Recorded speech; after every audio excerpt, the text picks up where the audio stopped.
is the 5th of December 2023. My name is Simba statehousekenya. Thank you very much for taking your time to begin your day with us right here on the Morning Drift, but most certainly at Lookuptv. We are online across all our social media platforms at Lookuptv. We start this morning really by looking at what is going on in the country and as regards the political economy. Today we begin again with another court ruling that has stopped President RUTO's government from going on with the privatization of the 11 state agencies that were earmarked for privatization. Indeed, it is a landmark ruling after the ruling on some parts of the Finance Act 2023. In that ruling, it looks as if opposition leader Raila Amolo Odinga has again got more power over what he has been calling upon the RUTO administration not to do. And as regards the running of the state affairs, we're going to look into that this morning and ask the question of what this really means after the courts made themselves clear on this particular issue. But then the ruling also comes at a time when we do know very well that the parliament absolved itself from listening into this particular cases. The privatization conversation is not essentially under parliament after they voted on a privatization bill that essentially removes their vetting power on this particular issue. We're going to talk about this morning on a deeper basis, plus other much more issues that are taking center stage this morning, including now the ongoing edible oil saga. Caps put itself at the center of it, and that leads to more questions than answers. Once we come back right here, I'll be taking you straight to whatever it is that you're waking up to your daily this morning. My name is Simba statehousekenya. Good morning.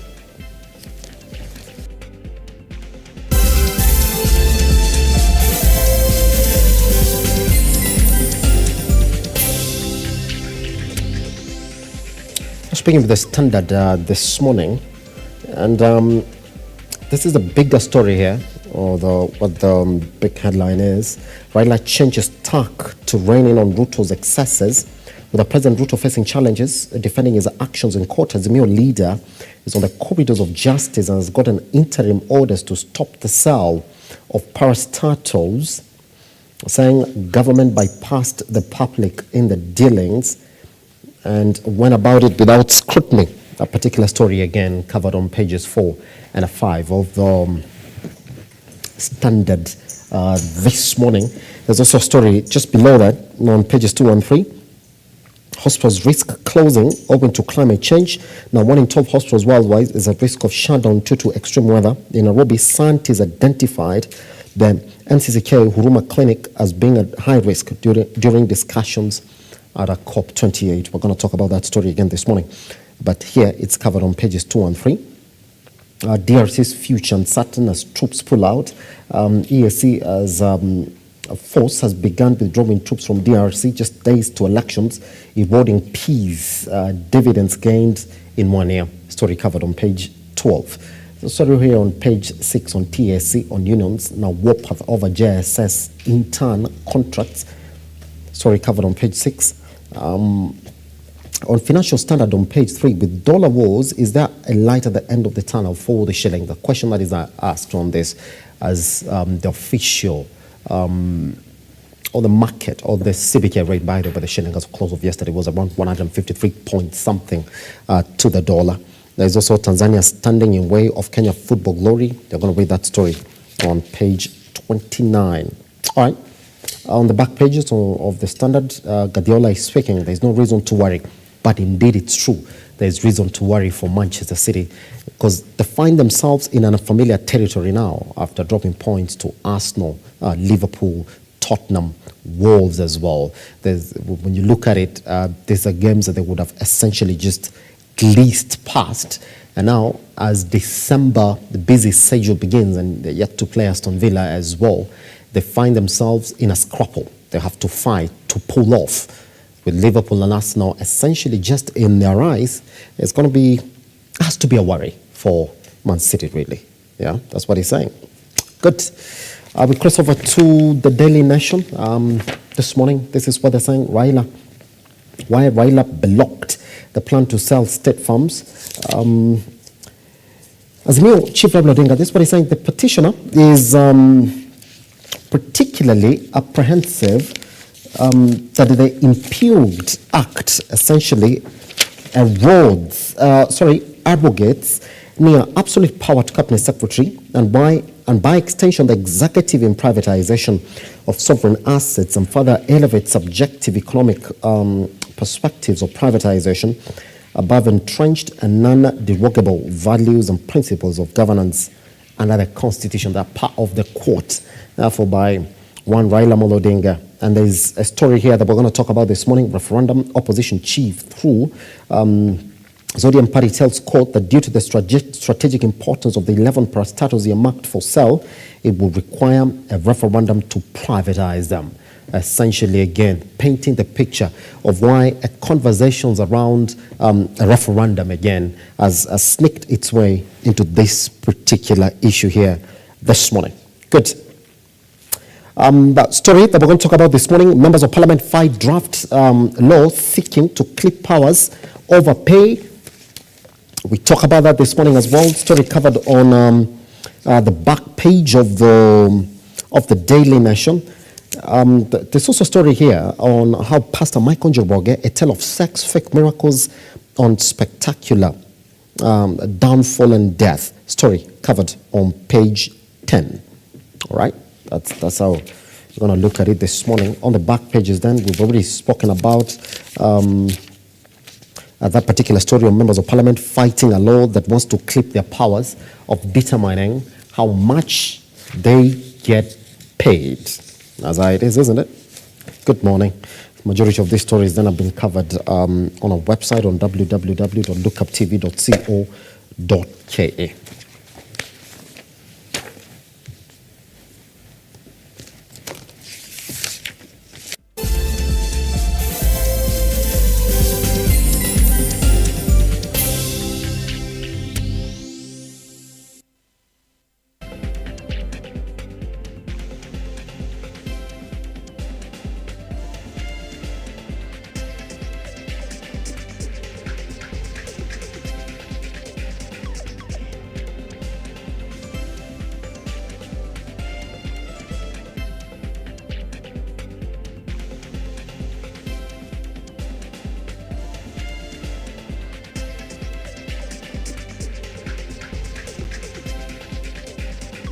Welcome back. The national government on Monday began airdropping relief food to villages cut off by floods in Tana River County, which is the worst hit by the disaster in the country. Deputy President Rigathi Gachagua toured the county yesterday and admitted that indeed the county was severely affected and assured leaders and residents that they will be given special attention for support on the government's relief efforts. While speaking during the funds disbursement exercise under the Social Protection Safety Net program that was launched at Garissa Police Training College grounds and the neighboring Madogo area in Tana River County, led by Deputy President Rigathi Gachagua, the team provided humanitarian assistance, including food and non-food items, to the displaced people of Garissa, majorly those affected by El Nino rains. This besides financial support.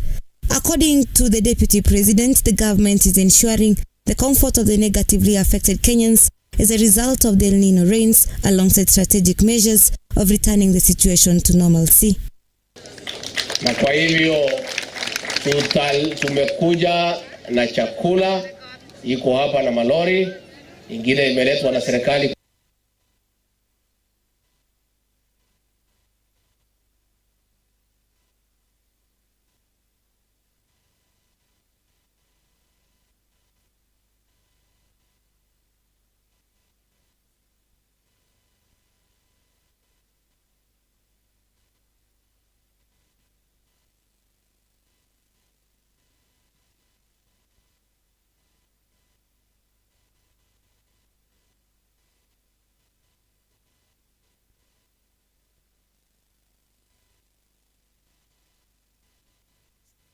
President Rigathi Gachagua says now work is underway to restore road networks and infrastructure damaged by El Nino rains in Tana River. According to the Deputy President, resources have also been deployed to help with the initiative. He was speaking during a visit to the area meant to conduct an assessment of the damage caused by the ongoing heavy downpour.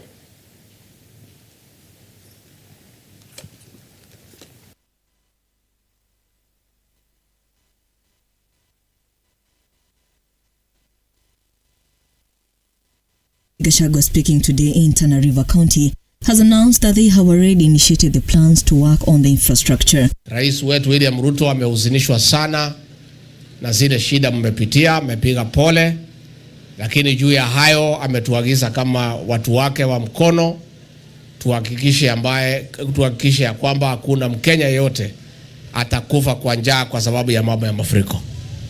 Juu ya hayo ameagiza waziri wake wa barabara kuhakikisha ya kwamba barabara zote ambaye zimekatika zimeregezwa ndio watu waweze kufikiwa na msaada na kufikiwa na chakula. Hivi sasa restore many of the places except tumebakia pale nilikuambia Mheshimiwa Naibu wa Rais pale Abaswein, ambaye saa hizi tunapambana kuhakikisha tumeunganisha barabara iweze ikafika mbele.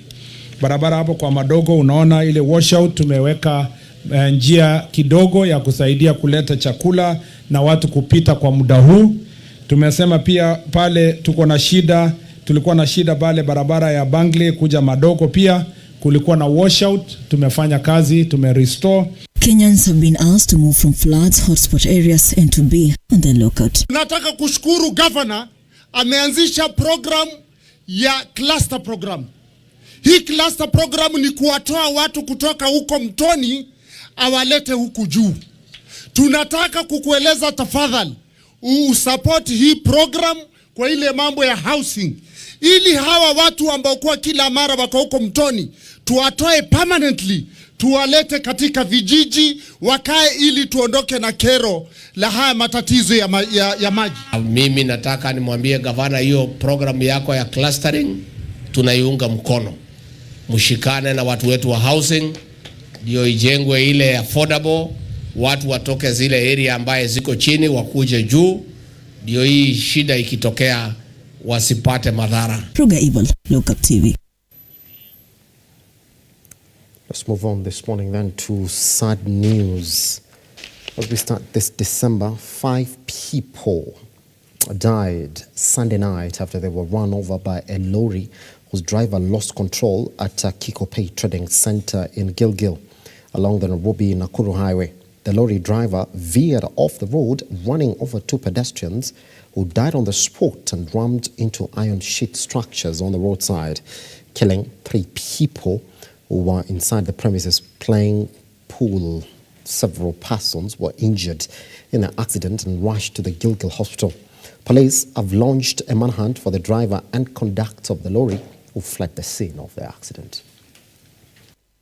The deadly Nakuru-Nairobi highway, synonymous with road carnages year in, year out, hit the headlines yet again after the said trailer lost control yesterday night, ramming onto pedestrians. Gilgil Sub-County Police Commander Francis Timbo confirmed that the trailer was headed to Nakuru town before losing control, thus leading to the death of 5 people, including 3 others who were playing a game of pool. Barabara ya Nairobi Kikopey road. Hii lori mnaiona nyuma yetu ile lose control na ikatoka nje ya barabara, ikaua, first of all ikaua watu 2 nje ya barabara, and then ikaingia kwa duka ambaye ilikuwa karibu hapo, ikaua watu 3 huko ndani na ikadamage several other vehicles ambaye zilikuwa parked around there. That area is a slopey road and there is a climbing lane there, and the vehicles at this time of festive season we are supposed to be very careful. According to eyewitnesses, the trailer lost control at around 9 p.m, with one of them claiming that it lacked headlights, thus making it invisible. Kwa imepoteza brake, na wakati ilipoteza brake ikakuja bila taa, haikuwa baka mataa, ilikuja baka bila mataa, kwa hivyo mtu yeyote hakuwa anaiona. tulistukia tu gari ndio hiyo tu inapiga kupiga hizi mayadi, ndio ikaweza kukanyanga watu wakicheza pura. A close kin to one of the survivors, however, blamed motorists for overspeeding with lack of bumps attributed to the rise of road carnages. Hiyo gari kwa hii barabara kuna shida. Shida ya hii barabara ni kukosa bumps. Gari ikitoka pale juu wakiweka free, akitaka kuicontrol inataka wakati anataka sasa ifike pali anasema ameweka free hawezi, lakini kama kungekuwa na bumps hawezi weka free, kwa sababu weka free kwa bumps ikiruka itazima. The police commander has called on motorists to be careful on the roads, especially during the festive season. Na madriver wawache kukimbia kwa hiyo eneo, kwa sababu hii eneo ni eneo ambaye iko hatari, kwa sababu magari ambaye zinabeba mzigo mingi, matrailer zinakuwa zinapita hapo. At the same time ni muhimu sana watu waheshimu sheria ya barabara. Yankitani, Lookuptv. Well, the Central Bank of Kenya has said it has only licensed 32 digital lenders operating in the country, revealing that close to 400 of them are operating illegally. In a session with the Senate Finance and Budget Committee, Central Bank of Kenya Governor Dr. Kamau Thuge was at pains to explain why the CBK, as the regulator, was yet to take action on the lenders. As Stanley Liguaria now reports, senators also sought to know what the Central Bank of Kenya was doing to protect the unsuspecting Kenyans, some of whom have been defrauded by the institutions. Out of the over 400 mobile digital lenders, only 32 have been approved by the Regulatory and Oversight Authority, the Central Bank of Kenya. So I think now that they've been brought under the ambit of the Central Bank and they are licensed by the Central Bank, I think now we have maybe 32.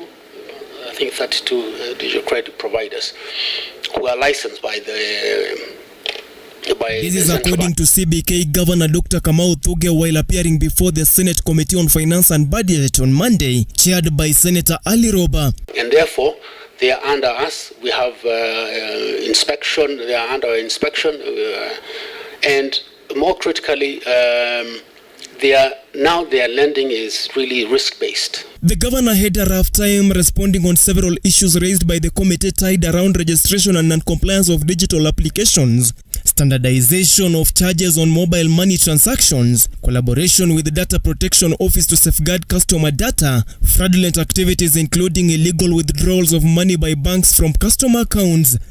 I think that one thing that I observe generally is that there is lack, or if not lack, then there is weak premise for self-regulating oversight internally. What is that specific fine that the bank should receive? Mentioned that need parliament.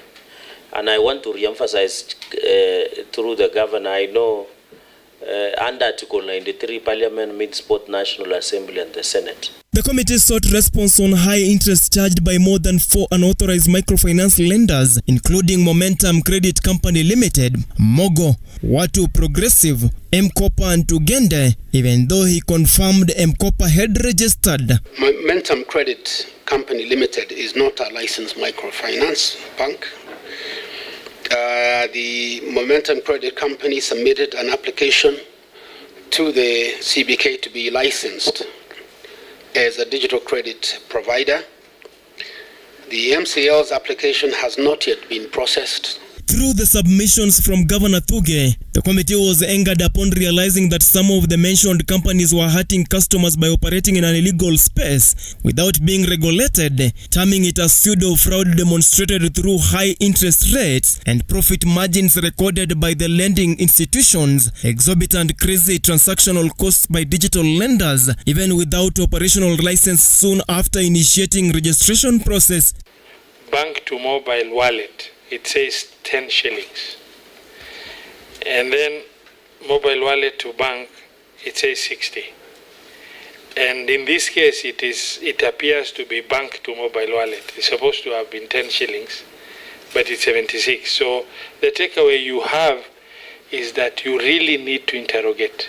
The committee has called on the regulator and oversight body to enhance existing laws and formulate more stringent measures to help curb the demonstrated laziness in the sector, such as raising penalties for those found culpable, calling on the governor to furnish it with more response in written form within the next 14 days, as it plans to retreat and draft a report. Solution which you have presented as being a resolution to their complaints, you need to serve us with a copy.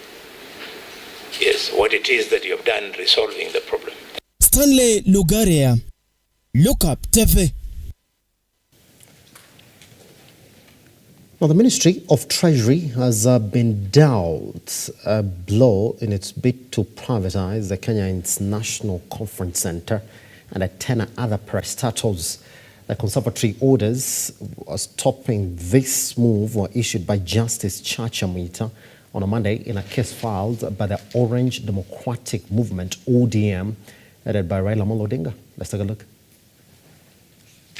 Government's move to privatize KICC and 10 other state corporations following a case filed by Orange Democratic Movement Party. Justice Chachamita issued the order after ODM, through Advocate Jackson Awele, said the public was not allowed to give its views regarding the Privatization Act, which made it easier to sell the state enterprise to private companies. The order reads, and I quote, "A conservatory order is hereby issued suspending the implementation of Section 21 of the Privatization Act 2023 or any decision made pursuant to that section until 6th February 2024. End of quote. ODM in its court papers argued that some public assets like KICC, Kenya Pipeline Company, Kenya Literature Bureau, and the Kenya Seed Company can only be privatized with the consent of the people at a referendum. This is so because they form part of the sovereign wealth of Kenya with significant culture and strategic importance to the public. The party, in seeking the orders, questioned why the government was in a rush to sell the assets. On 9th of October 2023, President William RUTO assented to the Privatization Bill 2023 into law and designated its commencement as 27th October 2023. The impunged act repealed the Privatization Act of 2005 and thereby introduced several provisions. The net effect, according to the papers, is to grant the executive arm of government sweeping powers to dispose of prized assets comprised of Kenya's sovereign wealth. They also raised the issue of public participation, which they say was not adhered to, and further argue how the challenged provisions do not provide any adequate security guarantees or system of checks and balances for the integrity of the purported privatization programs as intended by the Constitution of Kenya 2010. It is their case that public assets such as the Kenya Literature Bureau, Kenya Seed Company, and the Kenya Pipeline Company are strategic installations central to Kenya's national security. Brian Amwai, Lookuptv, Nairobi. So Raila Amolo Odinga, when he was supporting the NATCO report, said that they're going to look for alternative ways to push the government to stop, number one, what they're calling unconstitutional moves within the country, and number two, to reduce the cost of living. So the question this morning is whether this is exactly the fruits of that move. Number two, there is a storm brewing in Parliament now. So the question we're asking this morning is, who employs the members of Parliament? When the Salaries and Remuneration Commission decides how much government employers are going to earn, the Parliament has the powers, as it currently is in our 2010 Constitution, to go in and either approve what the Salaries and Remuneration Commission has decided to be the guidelines for remuneration, or essentially say no. That essentially means that somewhere in this country, the employee has the power to tell the employer how much they can earn, as it currently is. Sarah looked at it and said, why can't we have these powers ourselves this morning so we decide how much we are earning? Once we come back then, we're going to table those two conversations and many other issues that we're waking up to this morning in terms of the political state of the country. Remember, you can join us online at Lookuptv across all your social media platforms. Myself, I am at Kiage Simba on X. Once we come back, the big conversation.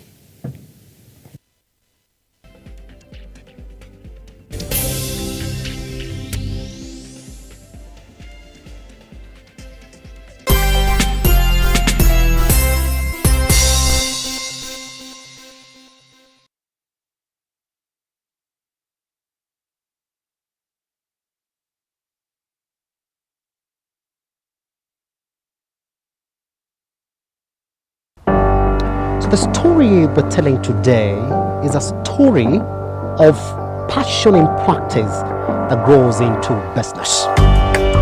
We have partnered with the Youth Fund, talk to as many youth as possible and work with them, hold their hand. It is an expose of captains who have decided to take on challenges in different sectors and industries within the country. My mentors had also not started as CEOs. They grew up and they showed me how they grew in the organizations. So that's what motivated me to actually do international business. And it was a good experience. As an individual, support in bridging that care gap, part of me also to offer a solution. I want to leave this world a better place than I found it. This is the Captain's Arena. My name is Simba Elijah Charles Kiage.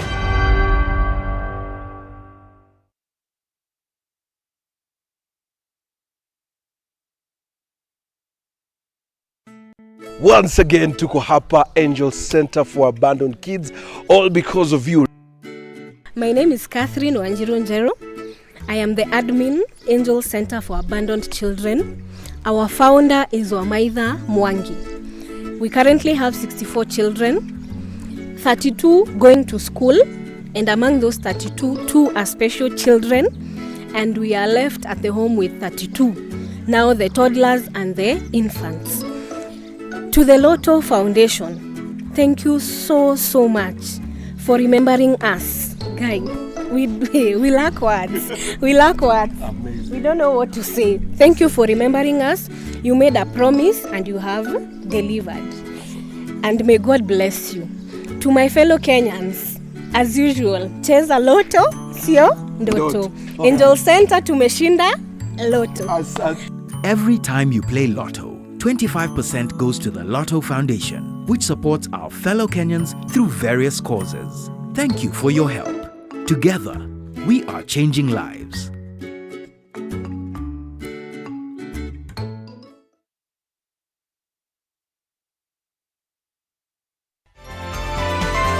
Infinity Industrial Park is one of the largest private industrial parks located along Eastern Bypass, Nairobi, which provides modern infrastructure for smooth operations for industries and business enterprises. Infinity Industrial Park offers world-class amenities and facilities with wide roads, a police station, a power substation, fire station, public transport stage, hospital, and shopping mall. In addition, Infinity Industrial Park also offers CCTV cameras, 24-hour private armed security patrol, sewer, water, fiber optic cable, and 3-phase power connection, added to public utility, canteen, and dining areas. Sail on the golden opportunity to invest in Infinity Industrial Park fully serviced warehouses at a special price of 3,569 Kenyan shillings per square foot. For more inquiries, visit our website infinityindustrialpark.com.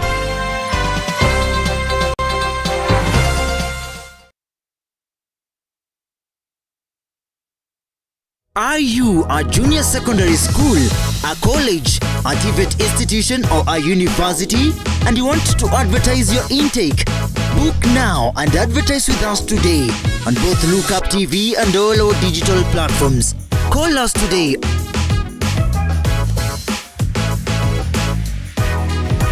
or email us on sales@lookuptv.co.ke.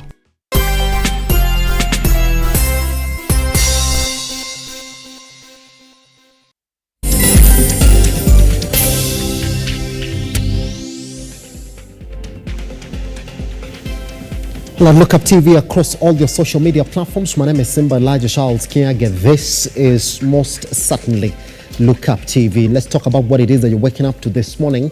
Another court ruling has been made, and I'll be telling you exactly what that is. That is as concerns the biggest news that the country was getting ready then to sell 11 parastatals, most notably the Kenyatta International Convention Center, KPC, as well involved, plus a lot more that we're going to look at this morning. And this particular case, by the way, the only thing that is quite special about it is that the main petitioner, that is Raila Amolo Odinga, ODM essentially, the ones who pushed the courts to make a ruling on it. And we're going to track exactly where this particular issue started from.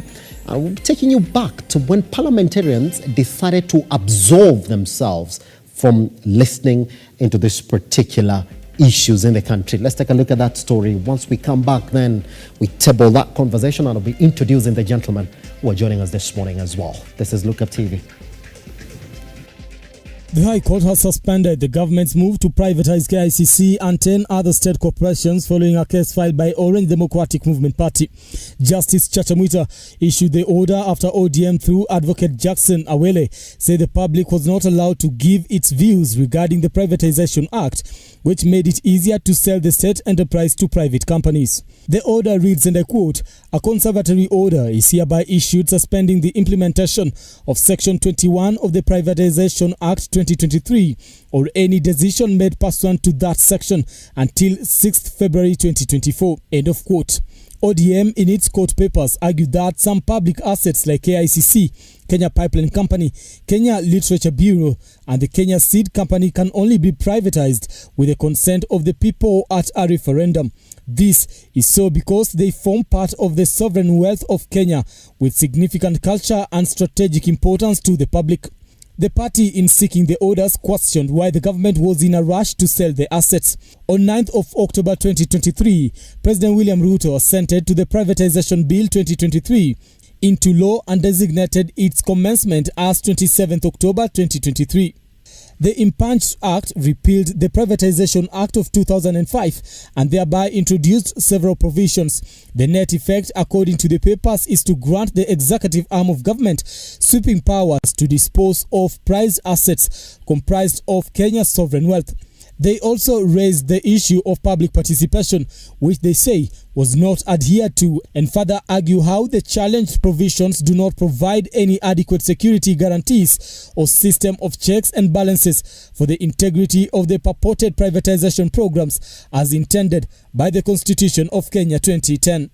It is their case that public assets such as the Kenya Literature Bureau, Kenya Seed Company, and the Kenya Pipeline Company are strategic installations central to Kenya's national security. Brian Amwai, Lookuptv, Nairobi.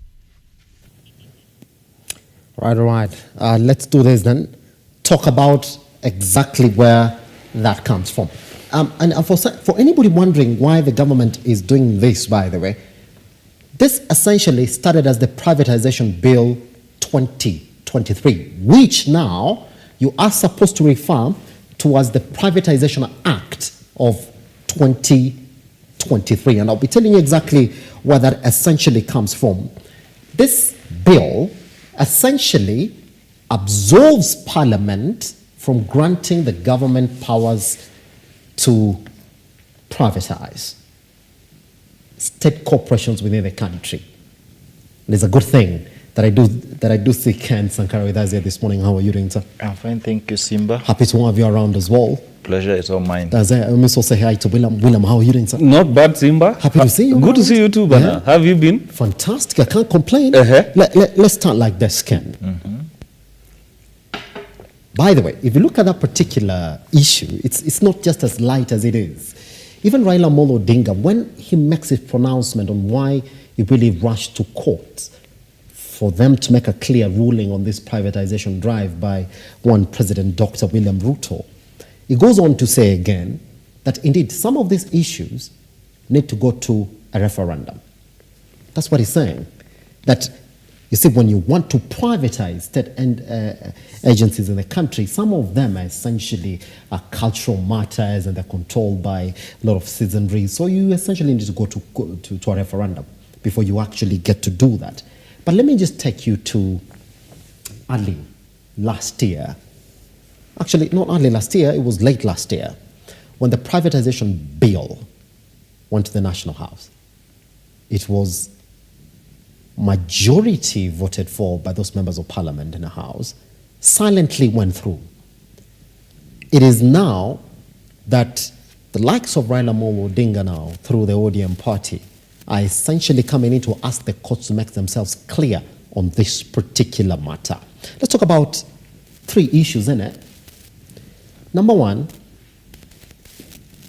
why were these members of parliament to make this noise when their powers to guide the government, to go in and vet the processes of the government, were being taken away from them, Sankara? Number 2,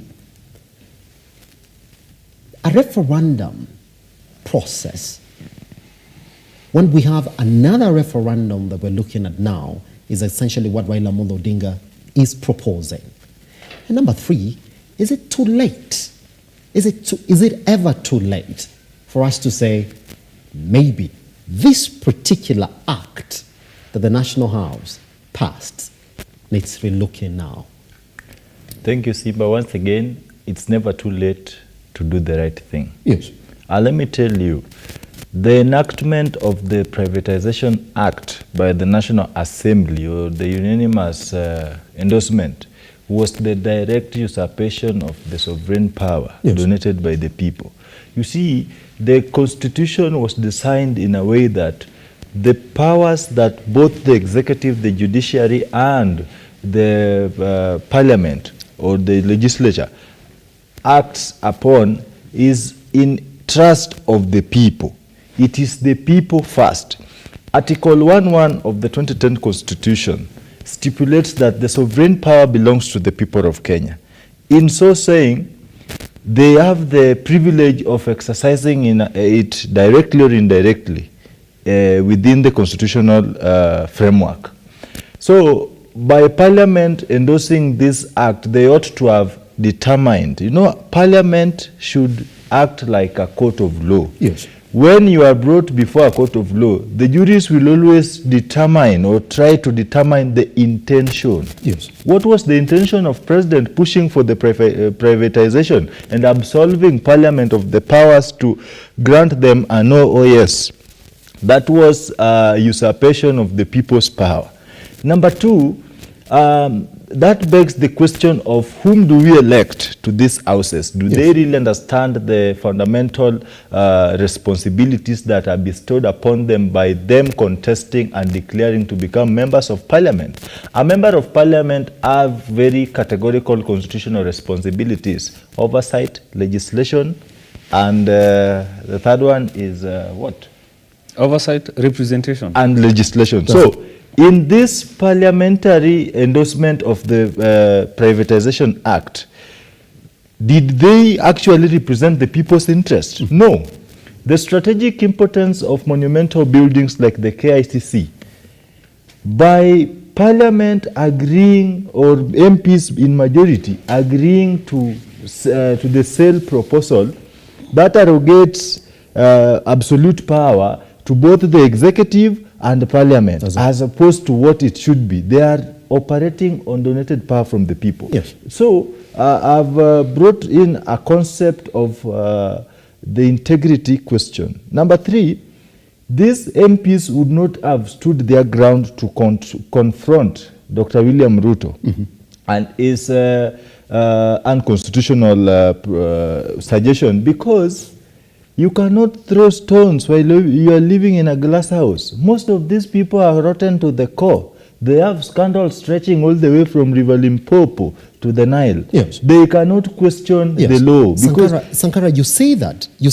Let me take you back to June 14th, when these guys were voting for this particular bill.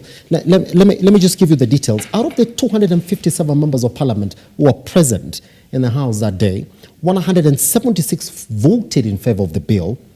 No legislator, even one, abstained from the vote.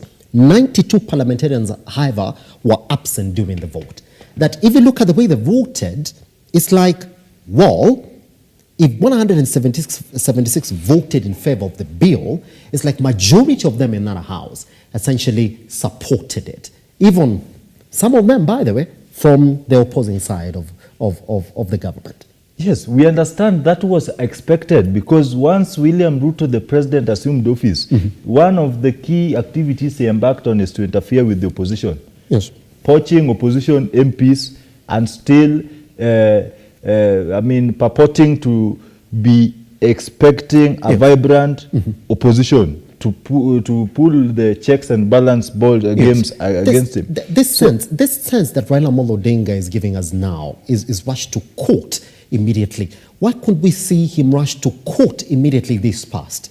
Sankara, to the point that now it appears it's a bit too late because it's now an act, and the process of repealing an act is as tedious as it can be, Sankara. That is a direct confirmation of the betrayal of the people of Kenya by both the executive, the legislature, and the opposition. In a moment, the opposition goes to bed with the government. Whether there was a process of dialogue and conversation, the rule of law must always be respected. I do say that the Constitution was constitutionally constituted to constitute a constituent of constitutionalism. Yes. Pedal 1, the rule of law. Pedal 2, the rule of law. Pedal 3, the rule of law. In as much as we may sit together to have a conversation, constructive, progressive, and meaningful conversation, the rule of law must not be an afterthought. The Constitution is not a creative convenience. And if the opposition had the zeal and zest that an opposition that represents the people ought to be having, they would have done wonders during that particular voting. By over 90 MPs abstaining from parliament during a legislative process, you start to ask yourself, do we really have a country or do we really have a parliament? And that's why personally I would tell you, when I was very young, I'm still young, but when I was very young, I used to walk far distance to go and watch the parliament, the 10th parliament session led by the former speaker, Kenneth Marende. That was the parliament where the rule of law was what it ought to be. Discussions in parliament were pragmatic. They were sagacious. It was a needed conversation where things would not have been passed. And today William Ruto summons MPs from State House.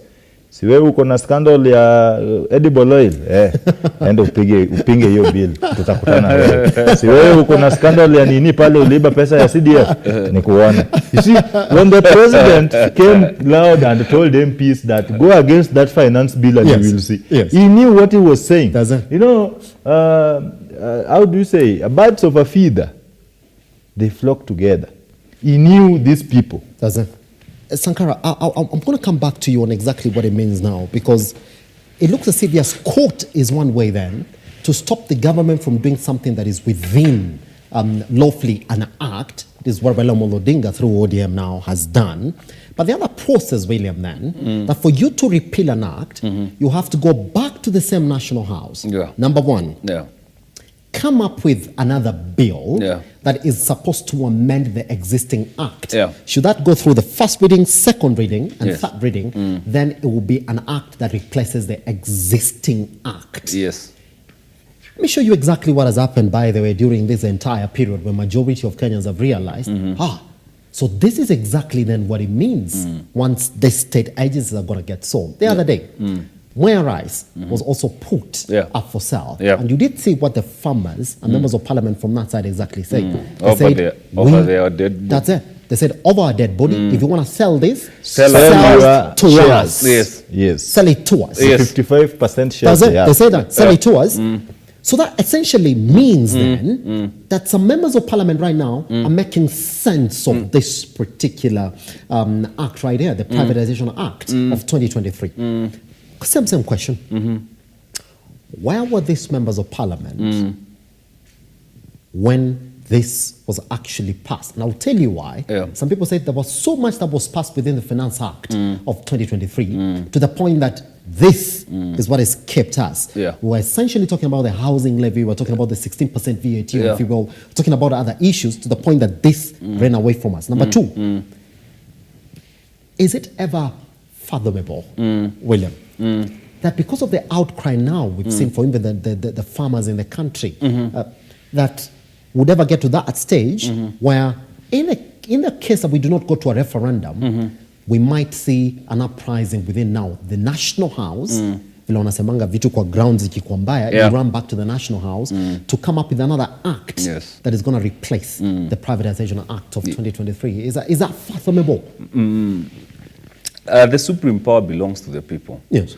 The Constitution is made by the people, for the people. That means we are more powerful than the Constitution. We can change even the Constitution of this country. And so what Babaman is trying to say is telling us, exercise the power you have indirectly. You have the power to stop this, okay? You know, Simba, we have the most incompetent, lazy, peculiar parliament this time around. The other day, they passed the finance bill. Then they rushed to the president and told him, hey, things are thick down there. Change some few things here. Yet they are the very same people who passed it. Yes. Now, they're the guys who, by the way, we are not privatizing these government corporations. We are selling them. We are selling them. Yes, there's a difference between privatizing and selling. We are actually selling them. And you know, now the biggest problem is that we have cartels and we have wheel dealers and businessmen in power, corrupt to the core, okay? That means we will not be able to control what we eat in this country if Kenya Seed goes. These guys will import GMO because it will be cheaper, okay? These guys will bring the bad, or what would you call, the worst form of fuel in this country because it's cheaper. Substandard, that is the word I was looking for. They are going to collapse this country because these are the wheel dealers who are going to buy these state corporations. By the way, the country has gone to the dogs. This country has no soul. The president is not able to control his cartels. There are too many of them. And by the way, the president needs to choose between his cartel friends in government and the people of this country. Because Babaman is right when he says that is not the way to go. And you know, Babaman is still a politician. You know, politics and timing is everything. It was very important for him to allow them to do what they needed to do that time. Now Babaman is speaking the language of the people. And it's hard, it's so sad that Babaman might be the best president after Kibaki this country will never have. And it's so unfortunate that he might also do all these things for Kenyans. And when I'm not saying we vote for Babaman, I'm not here to campaign for him. But what we need to do is we need to re-strategize how we vote in this country, what inspires us to vote. Because we never saw these things when they were campaigning, when Kenya Kwanza was campaigning. This is ill-advised for the president to sell these state corporations. And we need to stand up to him. As much as we want to support him, as much as we want him to be a good president, we need to tell him, Mr. President, on this, we cannot work together. And so we want to encourage Babaman to continue speaking what he's speaking. That is the language of the people down there. And I'm actually very impressed by the people of Moya. They said, if you're going to sell this, Moya millers, sell it to us. So why? So that we can control these millers for us. And you know, this country is a net importing country. The wheel dealers who are going to buy these state corporations, they are going to kill them so that they can import cheap things. So they will kill Moya millers so that they can import cheaper rice. Plastic rice. Yes, plastic rice for us. Yeah, the other day you saw we are dealing with unfit edible oil. Allegedly, according to CAPS. Yes. Yes. You know, that's a body we can. That is a body we can trust. That is their work. If they say it is unfit, let me tell you, these are things we cannot debate. That's it. If they say it is unfit, it is unfit. That's it. And Simba now, where does that leave Kenyans? You know, I was thinking about it when I was coming this morning. And I was actually thinking, what about the children we are bringing up? They cannot speak for themselves. Who will speak for them when they are being fed this poison? Innocently, we are going to buy these edible oils at the supermarket, because now these are the things they will say. Edible oil has gone down because it's cheaper, so they will tell us that they are, stabilizing the economy. But this is what people are consuming. Who will speak for these children who cannot speak for themselves? No, that is the country we are speaking about. And the president might, by the way, be innocent in some instance, because if Simba today you happen to be a president and I'm your friend, you will appoint me to a parastatal or a CS somewhere. I do not have to consult you on some of the things I will do. Where hata wewe ukiwa president utakuwa unaona vitu zingine kwa news. And so we are asking the president to control these dogs of his. There are too many. They will bite everything in this country. And we need him to take control. These are the things that Kenyans elected him for. If he doesn't do many things, let him take care of Kenyans. Take care of what we consume, Mr. President. If we sell Kenya seeds, my God, we are going to consume GMO in this country. What becomes of those children who cannot speak for themselves? What becomes of the people who cannot speak for themselves?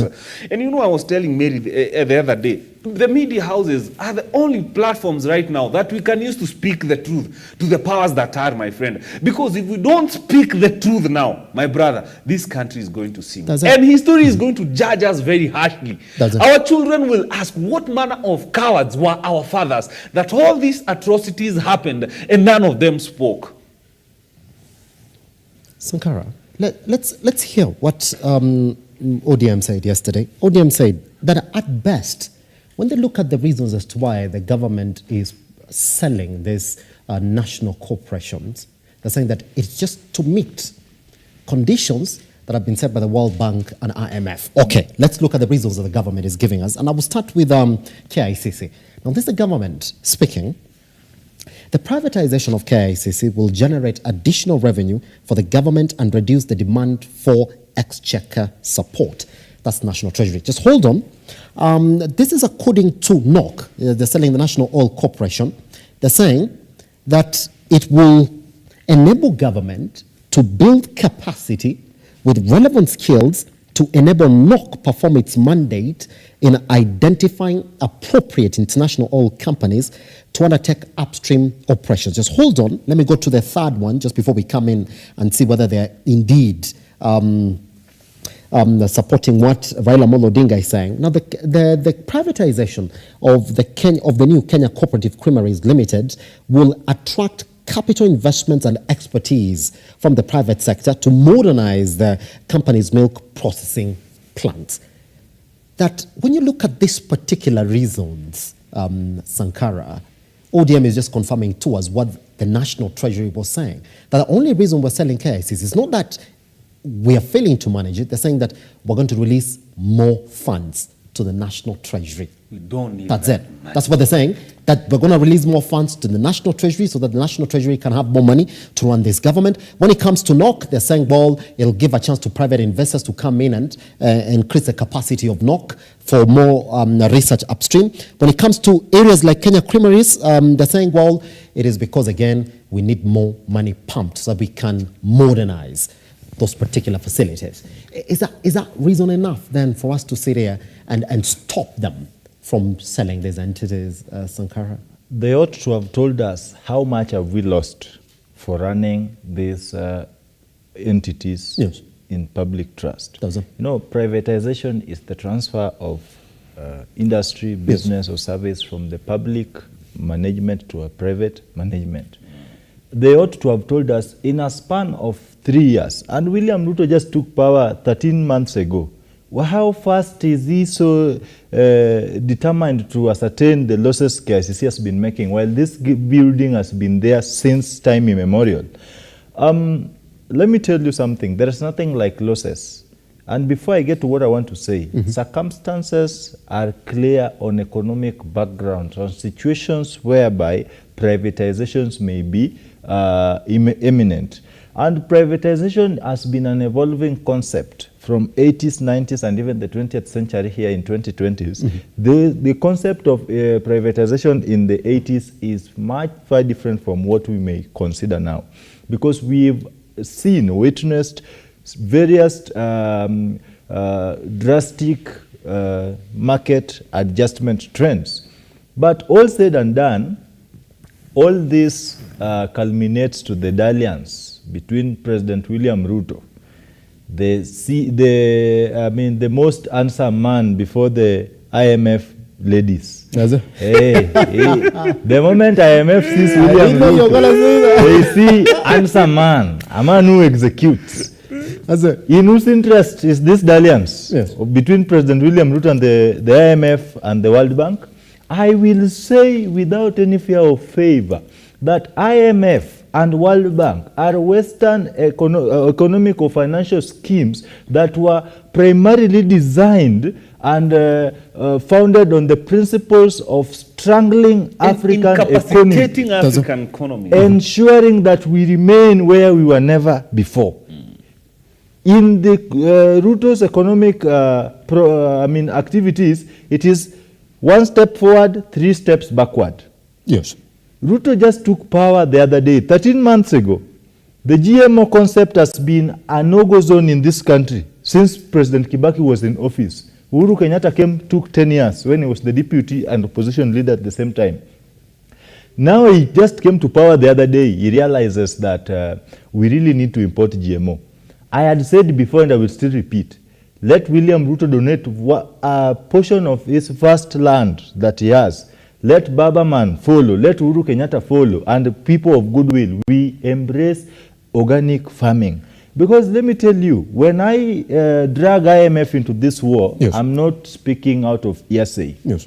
The IMF and World Bank have set conditions for their loans. And you see the president is almost meeting IMF and posting for photos with the directors every day. I nowadays refer to President William Ruto as maybe the future most preferred IMF director, East African branch, because he is ever with IMF, World Bank. These people set for him conditions.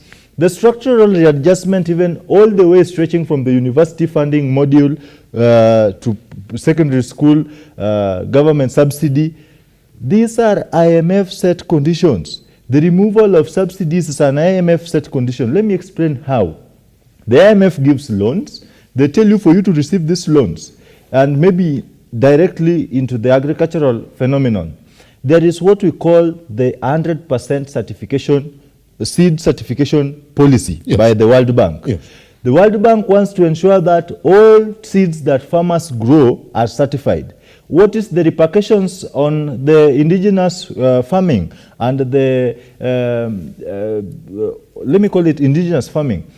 The certified seeds requires constant fertilizer application. Yes. The fertilizer application stretches all the way to environmental pollution, leaving the land economically unproductive after a while. I studied agriculture in high school, by the way, and I think I was one of the best agriculture students. So I know what I'm talking about, the types of fertilizer and etc. Yes. These seeds, if you grow these so-called hybrid seeds, let's say 2 seasons, they tend not to do well in the next season. Yeah, that's true. Compared to our indigenous seeds, they can do better now, tomorrow and even in the future. The other week I was in our place in Kisumu, and my father erected some small garden farm within the home, and they planted indigenous maize. I'm telling you, Simba, walk into our compound today.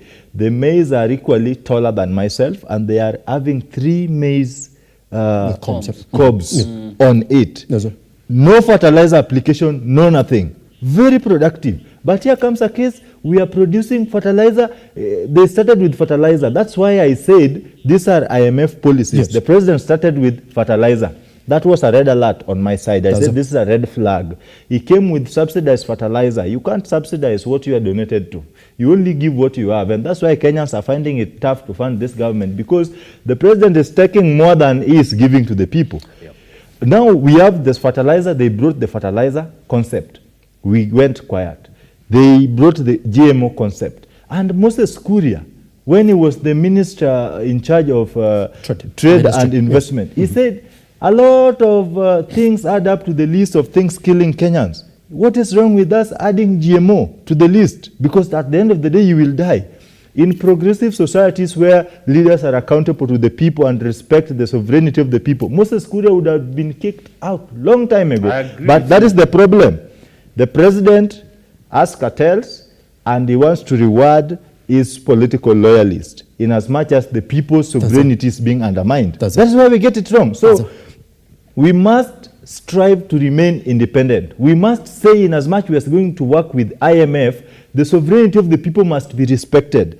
The importation of substandard items, economic resuscitation and building of an economy will never be achieved through constant influx of substandard commodities and overtaxation of the people of Kenya. That can only be achieved through local production, where we are going to increase on the GDP. Because the moment we are doing more of importation, that's how we reduces the GDP value. The per capita income, also the buyer purchasing power, all this shrinks to the lowest level, and that's why we are where we are as a country. So IMF must give us peace. We will soon conduct a peaceful demonstration to tell IMF to keep off Kenyan affairs. We are sovereign. They can stay with their loans. William, here's the thing, but gentlemen, for indulgence this morning, majority of people are asking them, even if the sole reason for selling these corporations is going to be, well, there could be loss-making, then one of the ones that could be selling very, very fast in that line is KQ, but KQ is not here in terms of the public figures that we get. But let me just go back and read for you where we are in terms of the KPC profit, which has been essentially earmarked for sell-off as well. Here they're saying, if you look at 2021, it raked in 27 billion shillings. But when you then look at that, that's in terms of the revenue that they got in. But when you look at that in terms of profits, then it is 4 billion closing in financial year 2021. That's a state agency that is essentially raking in not much money. And in as far as it's concerned, it is profit making. It's got no problems. Let's go to KICC. If you look at what KICC financials are saying, now you go back and see that in the year 2022-2023, they've raised 956.3 million shillings with a target of 2 billion. Which is essentially was a big improvement from what they made as profits, which was 669 million shillings a year early. That was 2021-2022. But even when you look at those two, just by their financials, they tell you, well, if you're going to sell them, you've just looked at agencies that you have in your country and you've said, this one can give us money, this one can give us money, this one can give us money, that can give us money. That whatever explanation that we're going to get from the government, at the end of the day, William, it looks as if the government is looking for agencies that they can sell off quickly so they can raise this money. And when you look at exactly why they're raising this money, it isn't the payment of the loans that we owe currently as it is. Because all this money is going to go to the consolidated fund at the Treasury. The Treasury is in charge of looking into our loan agreements that we need to settle. And that, according to the IMF, and if the World Bank is looking at it, is telling Kenya, you see, guys, the money is here. This money that we gave you, we know you're struggling to pay it, but we're going to tell you exactly how to repay it. Sell 1, 2, 3, 4, 5, up to 10. That is it. The money will be there. Is that it? I'm telling you, the hustler spirit in conjunction with the IMF and the World Bank spirit is an extraction spirit. Just taking, sucking from this country. You know, Simba, do you know a government is not supposed to extract? A government is supposed to give. A government is a good example of you reap where you sow. This government wants to reap where it has not sowed. Okay? You see, these state corporations are the modern days state, what would I call them? They are the only things left to be looted. There's no more huge chunks of land to be looted. So now they need to loot. I'm telling you, they are stealing from us on a broad daylight. This is theft we are looking at. And if we don't speak up, my friend, my son will ask me one day, hey, Daddy, you guy, you are such a coward. And that is why we will speak these things on air. Kama mbaya. You know, where I come from, there is a saying that says, fear. Fear is what keeps poverty in your homestead. If we keep fearing these people and telling them the truth, I am telling you, we are staring at the spirit of poverty in this country. Yes. Not just poverty, diseases, and death. Do you know there is, I don't know whether this is not a conspiracy theory. Yes. But someone said by the year 2080 to 2090 there, Africa might not be inhabited by Africans. Yes. Maybe inhabited by other people. So it's like now the plan to exit and remove Africans from Africa, starting with Kenya, is in progress now. Mm-hmm. And that is why we need to stand up and fight for Mother Africa, starting with Kenya. Mm-hmm. Simba, a government, let me give you a good example of what Kibaki did.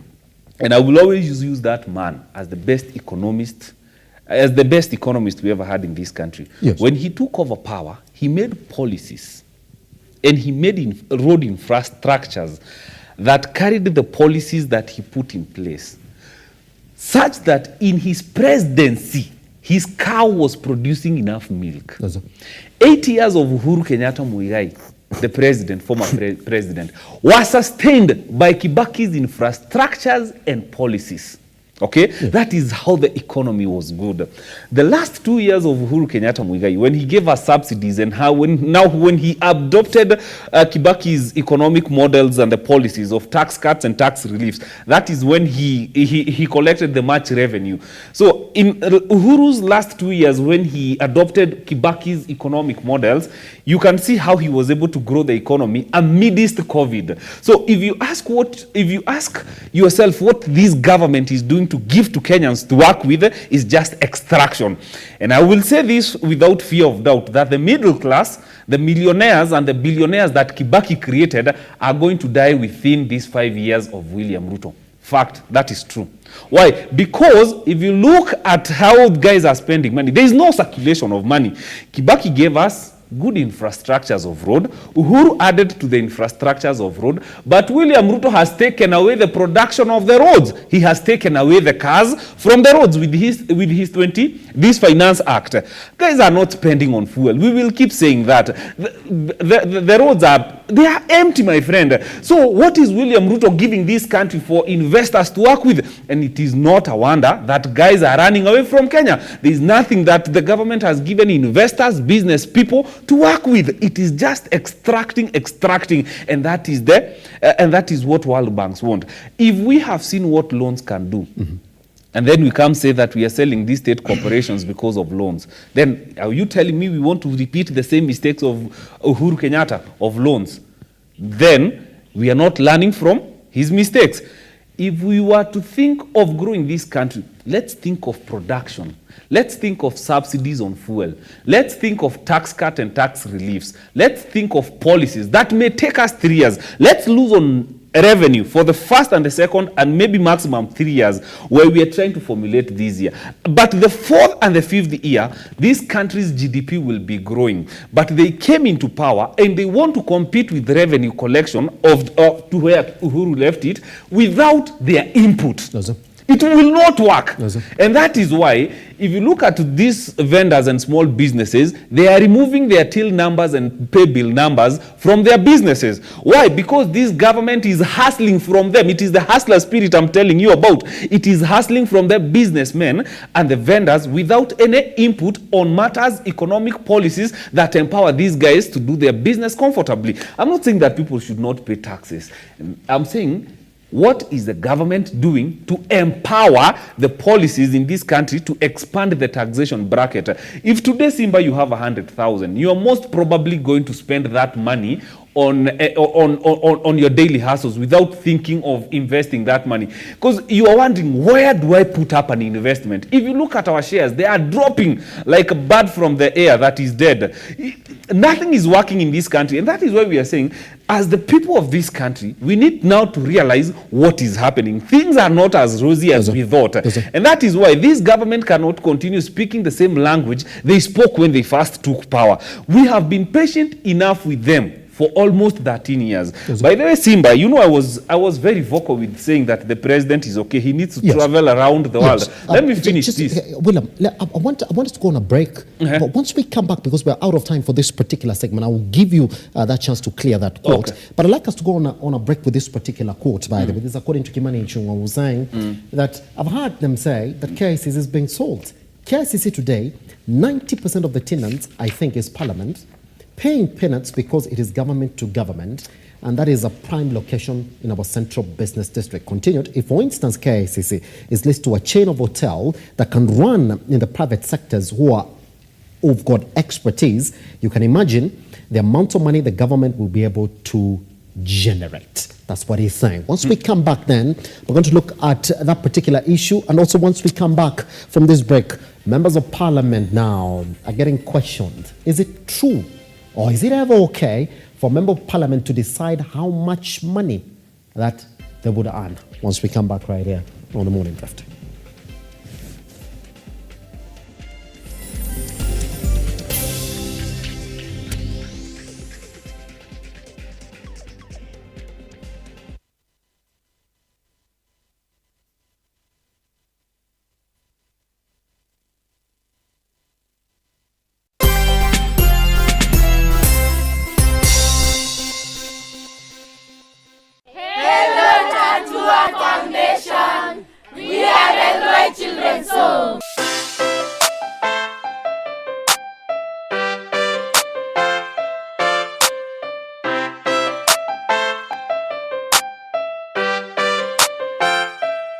Kwa majina naitwa Dr. Susan Owol Jogona, ni mimi mwanzilishi wa Eroi Hope Center.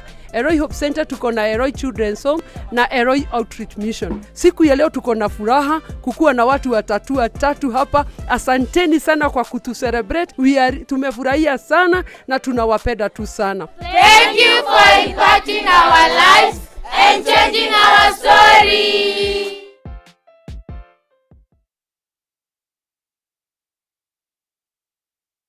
Are you an SME looking for a media partner? Look no more, as Lookuptv got you covered for all your visibility and marketing needs. We at Lookuptv understand your business needs and want to work with you on your marketing journey, giving you solutions that will take you to the next level.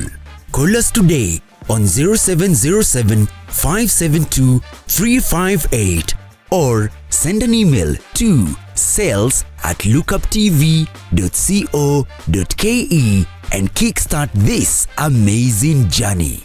Welcome to Lookuptv, your official SME media partner.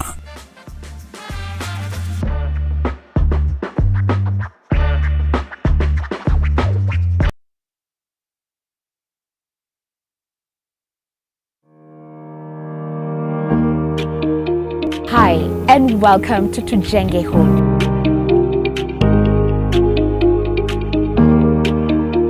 Your number one show when it comes to all things architecture, real estate, property development, interior design. You get it right here on Tujenge Home. When the food is ready. You want to serve them? Dinner is served. Let's go. Let's go.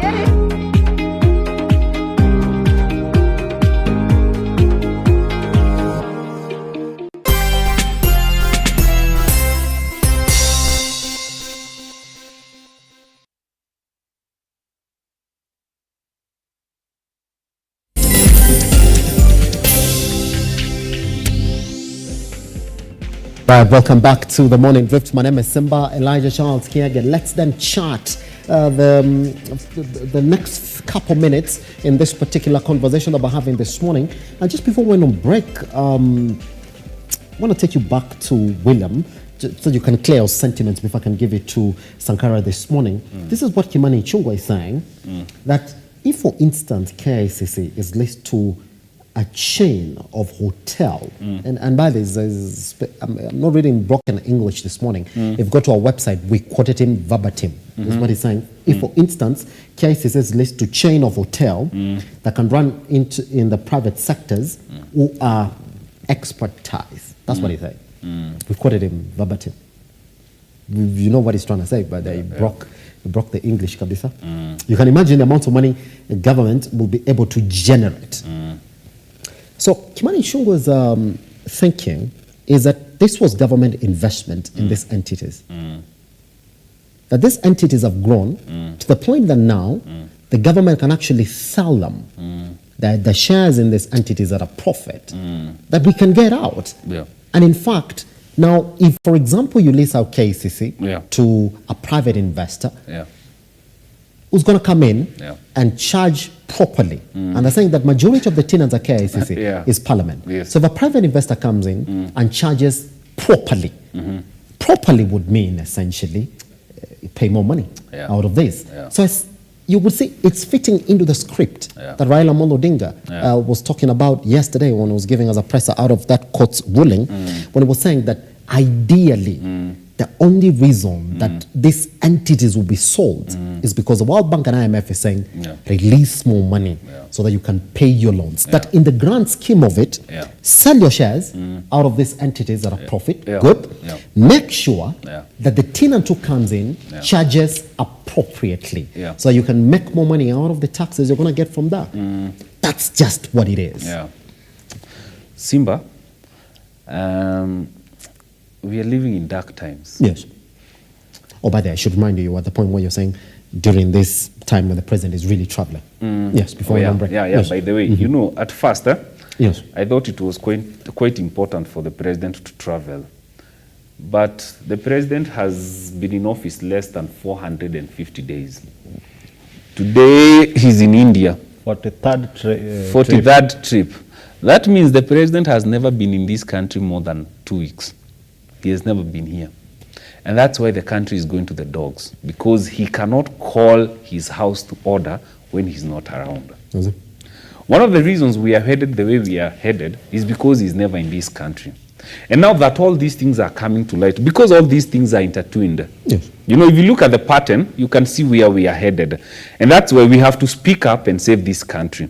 And the media, you have to help us do this, because now this is the only place we can speak the truth. We are not in power, we are not elected, we are not in parliament where we can call the real shots, but we can speak here in the media to tell our people what is happening, Simba. And so I want to thank the management of Lookuptv for allowing people to come and speak the truth to this power. Openly, so that we can do our part and save our country, so that history will not judge us harshly. Simba, government is never in the business of making profit. If a government is making profits, then we have billionaires in power than leaders. Unfortunately, we have wheel dealers and businessmen in power. They will do everything. It is their time to loot. It is their time to eat. That's how they see this country. And the only way we can salvage and save what is left in this country is make this country ungovernable with demonstrations. It is a right. Because, Simba, if we continue like this, I'm telling you, we will not be left with any country in this country. William RUTO is not the president in this country. The IMF and the World Bank are calling the shots. And that's why they want to buy all these government parastatals, starting with Kenya seeds, like we have said. If we start consuming GMO, which has been proven, by the way, because it is genetically modified food, scientists say we are what we eat. Okay, let's do some small civic education on your show, Simba. We are essentially what we eat. We and the nature are one, and that's why the nature provides what we are supposed to eat. And so mankind, in his own wisdom of foolishness, if he genetically modifies food, they genetically modify your genes by what you eat, because we have contaminated the source of the food. By the way, you can check all these facts. Now, what happens is that it's pure science. What happens is that now, once we interfere with genes, what happens? What is cancer? Cancer is abnormal behaviors of genes. Okay? Now we are going to start dealing with cancer cases. Okay? That's another cartel business. They flood in the pharmaceuticals. And by the way, what we are saying here is very dangerous. But we don't care. We do not care. We need to say it as it speaks. Do you know it is better to live as a truthful man in history than live in this life as a liar? And so it is important for us to tell Kenyans, speak up right now or perish. It is your time to speak up or perish. Let's ask this question, gentlemen, before we look at the next part of our conversation this morning. And probably, because I'll also give you time to introduce the next part of our conversation, Sankara, take a minute or so. The final question that I want to ask about this particular conversation is this. And Sankara, please help us understand. Raila Amolo Odinga now finds himself in two places. And remember, I asked you when we were together on Friday that there is a constitution now that Raila Amolo Odinga and the president, that Raila Amolo Odinga and the president have to push for. If indeed the talks at the Bomas of Kenya that essentially gave birth to the NATCO report are going to be realized. So you would like to think, Ken, that in one way or another, these two gentlemen now have to, be in good terms, isn't it? If indeed they're going to champion for it. That's the first issue.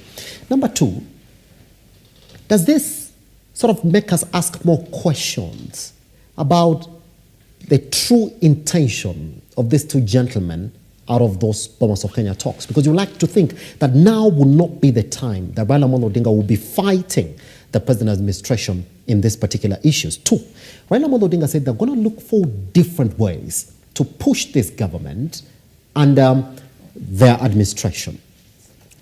Are the courts finally becoming the magic bullet on the back of these landmark rulings since last week to now, Sankara?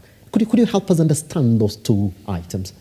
Allow me seal the conversation on IMF and World Bank before I respond to that. No, I would tell you that for a fact that through President William Ruto, IMF and World Bank have successfully plowed Kenya, ready to plant seeds of poverty through insensitive, unrealistic, and punitive government policies endorsed by Kenya Kwanza, which is tantamount to economic terrorism. Yes. Looting the people dry in a broad daylight. Actually, what the government has done is equivalent to robbery without violence. That is a penal code we should introduce so as to press the Kenya Kwanza MPs as they exit power. Back to your question, I had said before that in a court of law, though I'm not a lawyer, the judges will always determine the intention of the offender to commit the crime. If the intention was to cause harm, then the penalty that will be pressed against you may be severe. The intention of Baba Raila Amolo Odinga or the Honorable Raila Amolo Odinga to go to court, besides having a meaningful, as they call it, it is meaningful in the sense of William Ruto and Raila Amolo Odinga. The NADCO report is not sensible to me. So, in as much as they have a meaningful conversation going on between them, he still finds it important to seek the judicial input on various constitutional issues. I had said that it is not the problem of Raila Amolo Odinga and William Ruto firsthand, but our MPs are the letdowns. Do we elect people who really understand what the role of an MP is? Representation, oversight, and legislation. These people have failed to represent the people of Kenya. Had they been representing the people of Kenya, they would have told William Ruto that, check, sir, the bill you've just brought usurps power from the people. This power you are operating on donated power. We equally operating on power in trust of the people.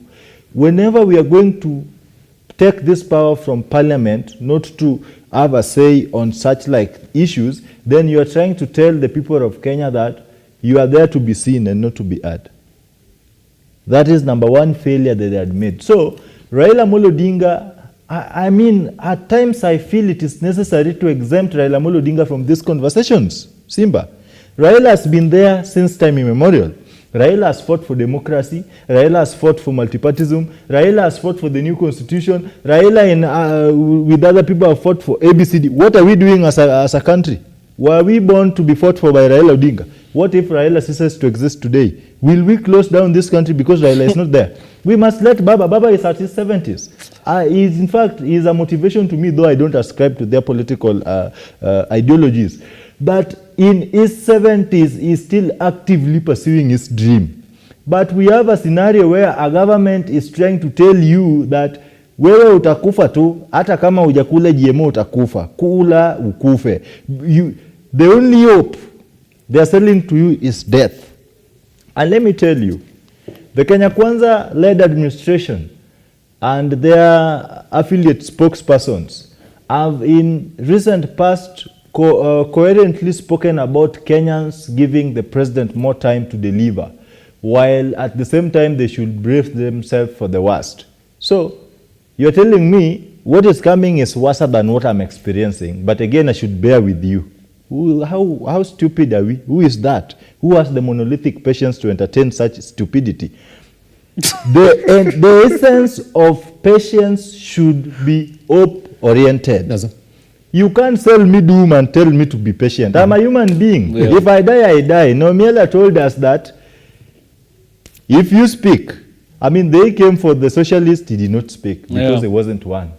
They came for the Jews, he didn't speak because he wasn't a Jew. Yeah. When they came for the trade unionist, he did not speak because he wasn't one. But when they finally came for him, there was no one to speak for him. Yes. So, whether you give information, you will die. Whether you don't, you keep the information, you will die. So it's you to choose. Yeah, like am I going to die with the information or are you going to give the information? So let us exempt Raila. In response to your question, let us exempt Raila on this conversation. Raila is too old to fight for us. No. Yes.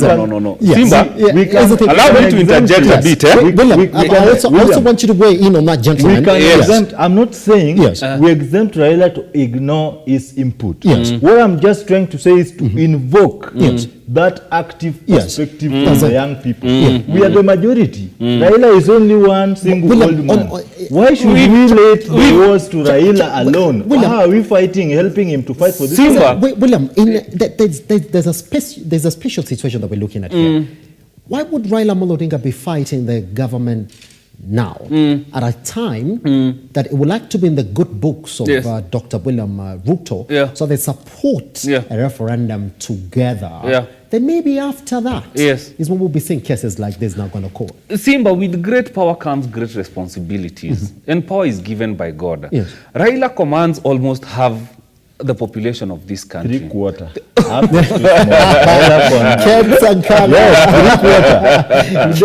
Okay, let's go by last year's election. Baba commands almost half this country by the votes that were casted. Okay, and by the way, it's only that Baba's voters never turned out because they believed that the system was with them, and so they slept on that day. Otherwise, Baba would be the president today. Simba, with great power comes great responsibilities. If Baba keeps quiet, his 6 million voters are going to be fed with poison. If Baba keeps quiet, these voters of his, almost half the country, his supporters, are going to be intoxicated by the policies this regime is imposing on Kenyans. And so Baba must stand up for his people. Baba is a leader. And we are telling Baba, leaderships come from God. You never know. You could be the best president this country has never had. And by the way, it is very important for us to have a covenant with Baba right now. And tell him you are not going to fight alone this time around. Especially, and I speak to the people of Mount Kenya. I want to speak to the people of Mount Kenya who are poisoned about against Baba. If Baba is going to speak, he needs to have support from Mount Kenya. He needs to have the support of the people who are the biggest consumers of this poison from this government. And so we need to agree that, Baba, we are going to support you. Whether you run for president or not in 2027, that is story for another day. But for now, things are thick, Baba. Let's work together to salvage this country. Because there is no any other man or any other woman in this country, apart from the president himself, possesses the power that Baba has, apart from Baba alone. Can I introduce a spanner to that particular argument as well? Yeah. That somebody said, regarding Gashago said that a long time ago. Ken, I'll give you a minute before we jump into the next issue. I said, well, this issue for what the country needs, the NATCO report, the Bombers of Kenya talks, guys, stop wasting time there. We're already done with Raila Odinga in Mombasa. Which is why then, that at a time when we are asking ourselves the question, would Raila Amolo Odinga and William Ruto be on the same side in a national issue? Majority of analysts say, well, it's unforeseeable.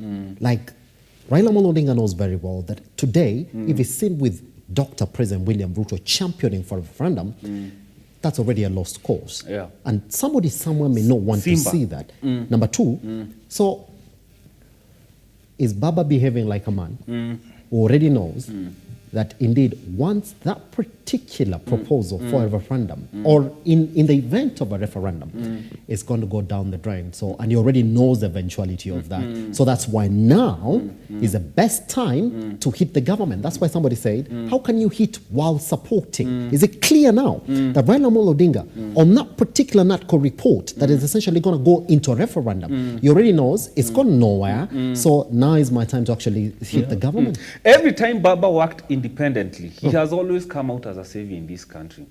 When Baba worked to have the second liberation of this country, without the support of the government, he saved this country from dictatorship. That was number one. When Baba worked independently to give us a new constitution, he gave us a new constitution. Every time Baba goes to bed, he goes to bed with the government, he loses pale mwisho. He never becomes president. Why would Baba want to repeat the same mistake of he did with Uhuru Kenyatta Muigai and he did with Kibaki? If Baba this time around works alone with Kenyans, in fact, we are living in a time where this country needs a great motivation to the level of Baba man. We have tried so many things. We try, we fail. We try, we fail. And so the young people in this country are giving up for trying at least 2 times. If Baba gives it one last shot, I am telling you the kind of inspiration that can come from that man's, winning the presidency will create a revolution in this country, because we will say never ever give up. If Baba, by the way, one of the mantras that changed England or UK was by Winston Churchill when Britain was beaten hands down. And he said, the only thing we cannot do is give up. And so there was a mantra of never ever give up that created the UK to what it is today.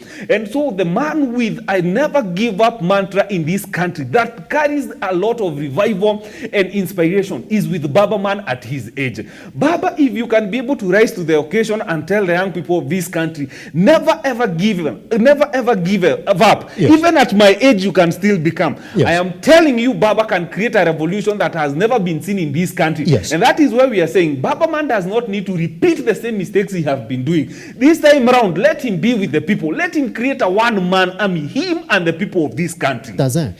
Ken, please, take 2 minutes on this. I want us to jump into the next issue. Ken, I mean, you and I spoke about the issue on Friday, and when we looked at it and I asked you this question, do you foresee a scenario where Raila Amolo Odinga will support a referendum that's also supported by the government, because it looks we're heading in that direction? But with this particular action now by Raila Amolo Odinga coming vehemently and saying, well, we're going to take these petitions to court. They've taken that petition to court. They've come out victorious, going by the rulings then that have led to conservatory orders to stop the privatization of those 11 state farms, and also now other issues that they are supporting, especially on taxation in this country.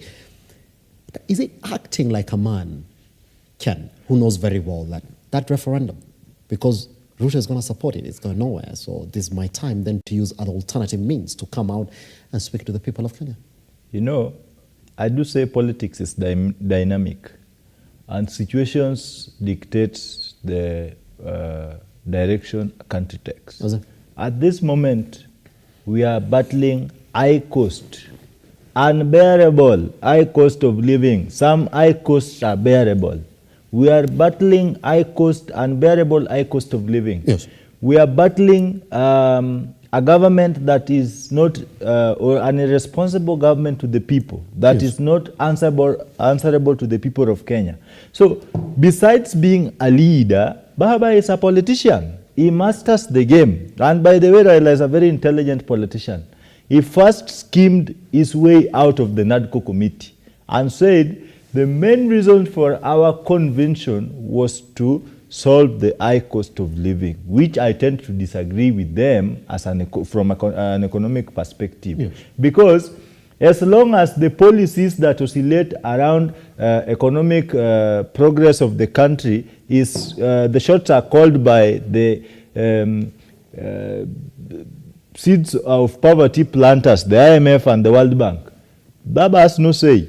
But again, Baba is having a say because he's saying the sovereign power belongs to the people of Kenya. Mm-hmm. So Baba knows very right that if he goes, like Raila is trying to invoke some sense here. I don't know whether you are seeing what I'm seeing. We can work together, but our working together should not suspend the rule of law, the constitutionalism, and the fairness that the government must treat its people to.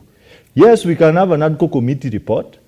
We can work together to effect it through a referendum, but that do not mean we sell our country to the dogs because we are working together. In other words, the action by Raila Amolo Odinga of going to court is a red flag warning to William Ruto that usinibebe ufala, unaweza endelea na hiyo safari yako ya referendum, hainihusu.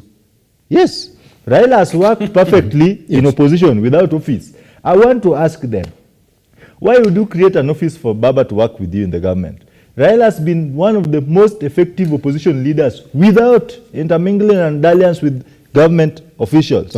Raila will become the most ineffective opposition leader the day he accepts to work with the president through the NADCO report implementation, because the intention, what is the intention of implementing this? We have two problems at hand. Yeah. We are solving political problems. We are also having economic problems. We do not have political problems in this country. We have a political problem because what drove Babaman and the Hilk to a conversation was electoral injustices. Yes. That is a political problem.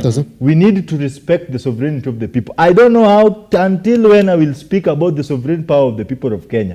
When the people go to elect a leader, IEBC and any other constitutionally mandated institution must strictly adhere to the voice of the people. The IEBC, the other coalition, the Azimio coalition, felt shortchanged by IEBC.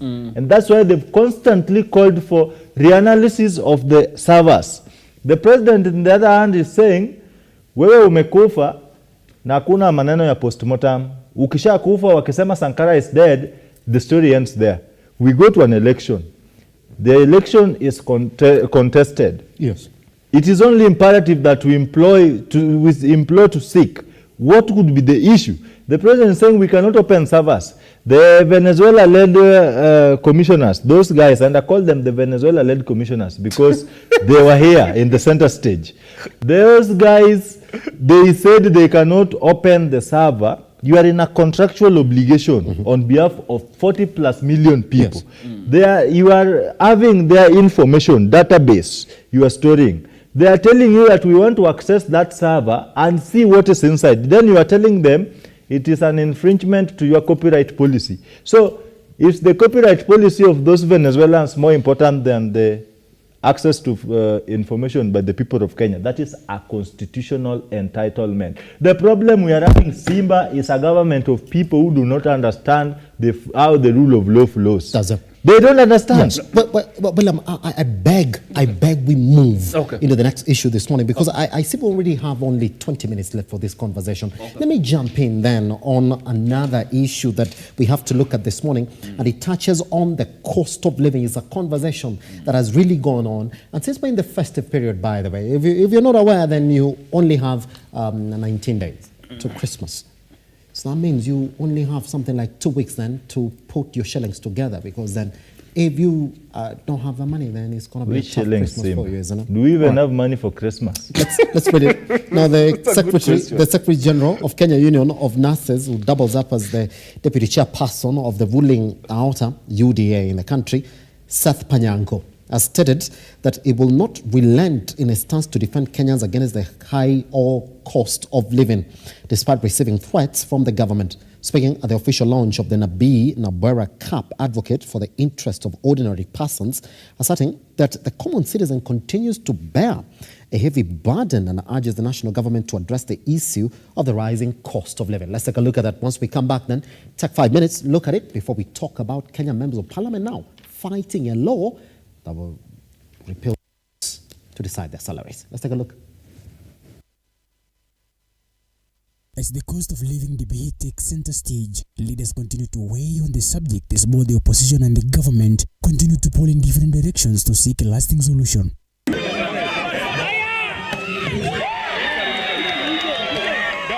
Sababu ya hii gharama ya maisha ninapoteza watu wengi sana, wanakufa kwa sababu wameshindwa gharama ya matibabu.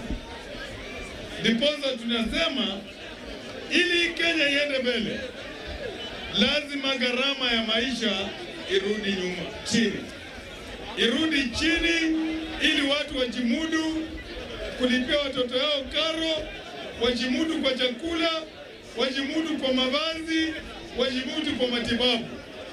During the official launch of the Nabii Nabwera Volleyball Cup at Luandeti Primary School, which brought leaders from ruling party UDA, the Kenya National Union of Nurses, who also doubles as the ruling party national chair, Seth Panyako, said it will loosen its laces with the moment the national government subsidized the hiking price of commodities, saying the normal citizens are the ones suffering greatly from the high cost of living. Nataka niambie rais, hawa wakora ambao wamekusurround, ambao wanakuambia ongeza mafuta, ambao wanaambia wewe ongeza bei ya kuzaa, wanakuambia ongeza bei ya kuoa, wanakuambia ongeza bei ya kutembea kwa barabara, waambia hao wakora tutawafurisha hapa Kenya. Panyako's remarks were reiterated by the local MP Nabii Nabwera, who on his side said the burden of high food prices is greatly affecting the Kenyan citizens and criticized the central government for an act he said to benefit only those in power. That's how it is then. The high cost of living.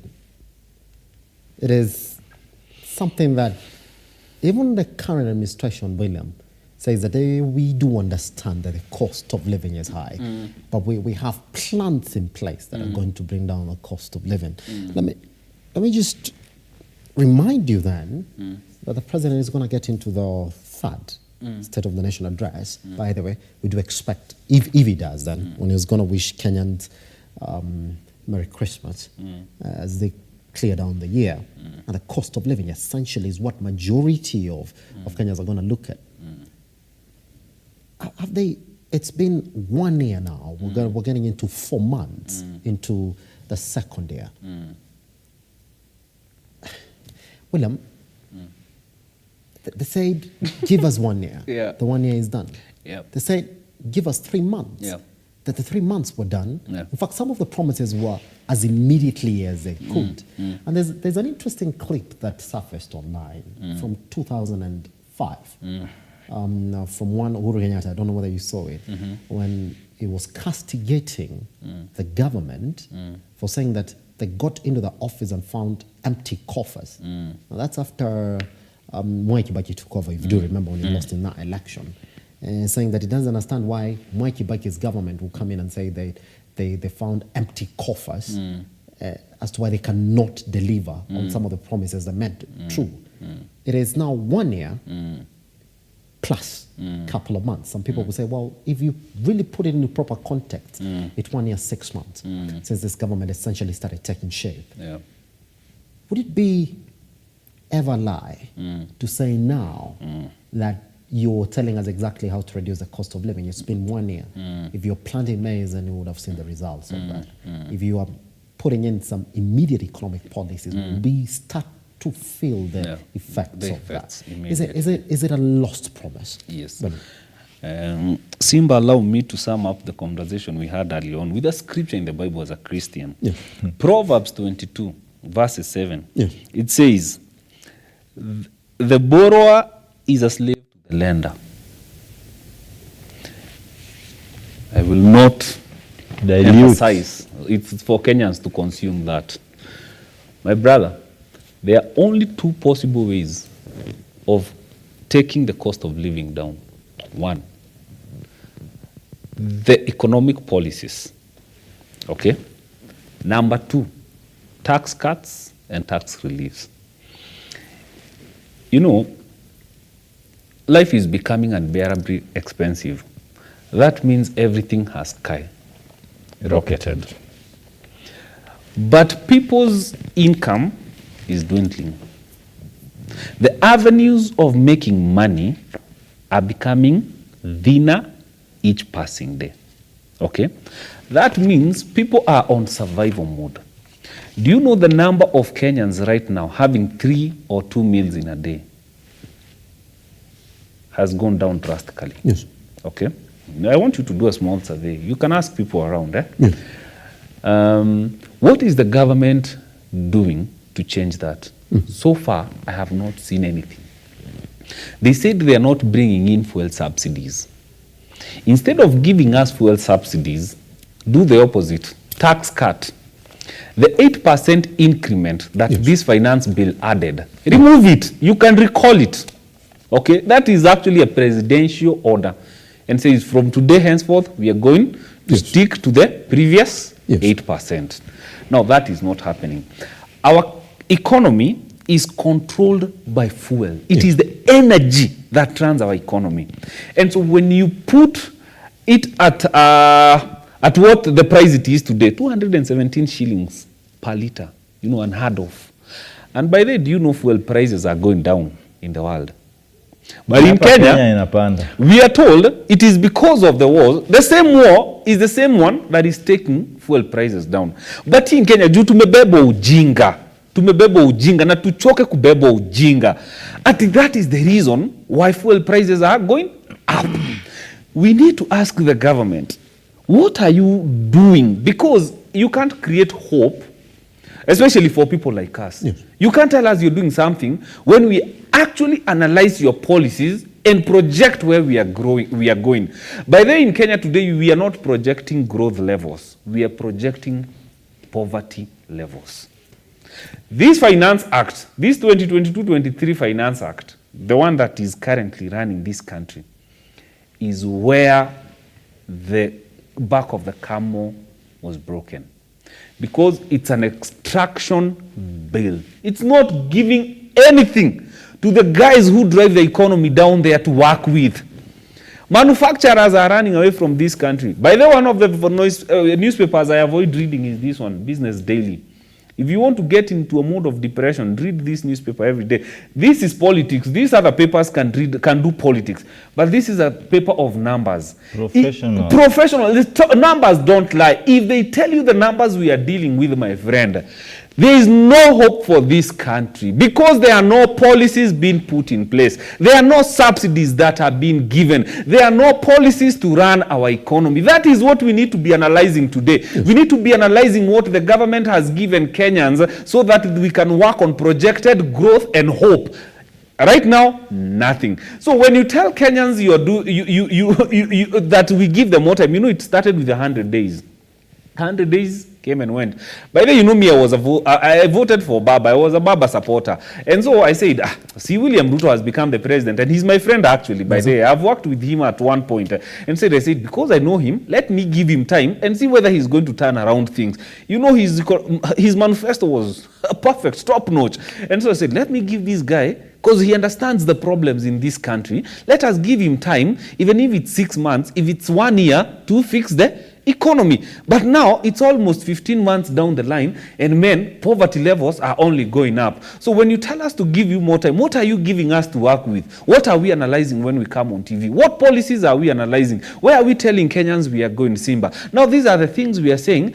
From where we are seated, we have nothing to work with. If the trajectory continues, my friend, Kenyans will be headed for a crisis. Yes. And by the best thing can happen to this country is crash. We need to crash as a country. Yeah. Here's the thing. I'll give you 3 minutes to weigh into this particular story. Same question that I asked Sankara. It is one year, 6 months. If you look at it comparatively, 1 year, 4 months. If you say, well, this is when we stepped into office. If you had promised somebody that the cost of living will start to come down, is 1 year, 4 months a little too little for you to start getting the effects? Or that's quite a good time for you to start delivering it, because Kenyans from all walks, by the way, they're saying, well, the cost of living is unbearable. I will allow me say something that may not agree well with most people. Yes. An infertile, when it comes to production and sexual health reproduction, an infertile woman or man can never produce an offspring, no matter how long he lasts in bed. So this is an infertile economic president. No matter how long we give him time, he will deliver nothing. That one, take it to the bank. Let me read for you a tweet. On July 15th, on June 15th, 2022, at around 2:25 p.m., yes, the President, William RUTO, the former deputy president, tweeted, and I read, "We must bring to a stop an administration that is burdening wananchi with the high cost of living. Voting for Kenya Kwanza on 9th August means voting for affordable prices of fuel, food, and among other basic commodities." In the Maslow hierarchy of needs, at the bottom of the pyramid is the basic needs: food, shelter, health, security, blah, blah. Would you give an angry person a house to sleep? Simba, at one point in time, I've gone without eating. You can't sleep comfortably. Uingie kwa kitanda na ujifunike na duve ulale na uko njaa. That is to underpin. Hiyo ni uongo. That is to underpin the president's effort to build affordable housing. You can't build an angry man a house. Mpe chakula, mimi naweza lala kwa street bora nimeshiba. Nikae kama wale watu wetu wa the other side. So the president has failed to address the cost of living. Actually, cost of living refers to the amount of money that you need to purchase various goods and services for your survival. Yes. Here comes a case when the fuel price is higher than what we expected. The government, through elected representative, unanimously endorsed the increment from 8% VAT to 16%. Red flag for common wananchi.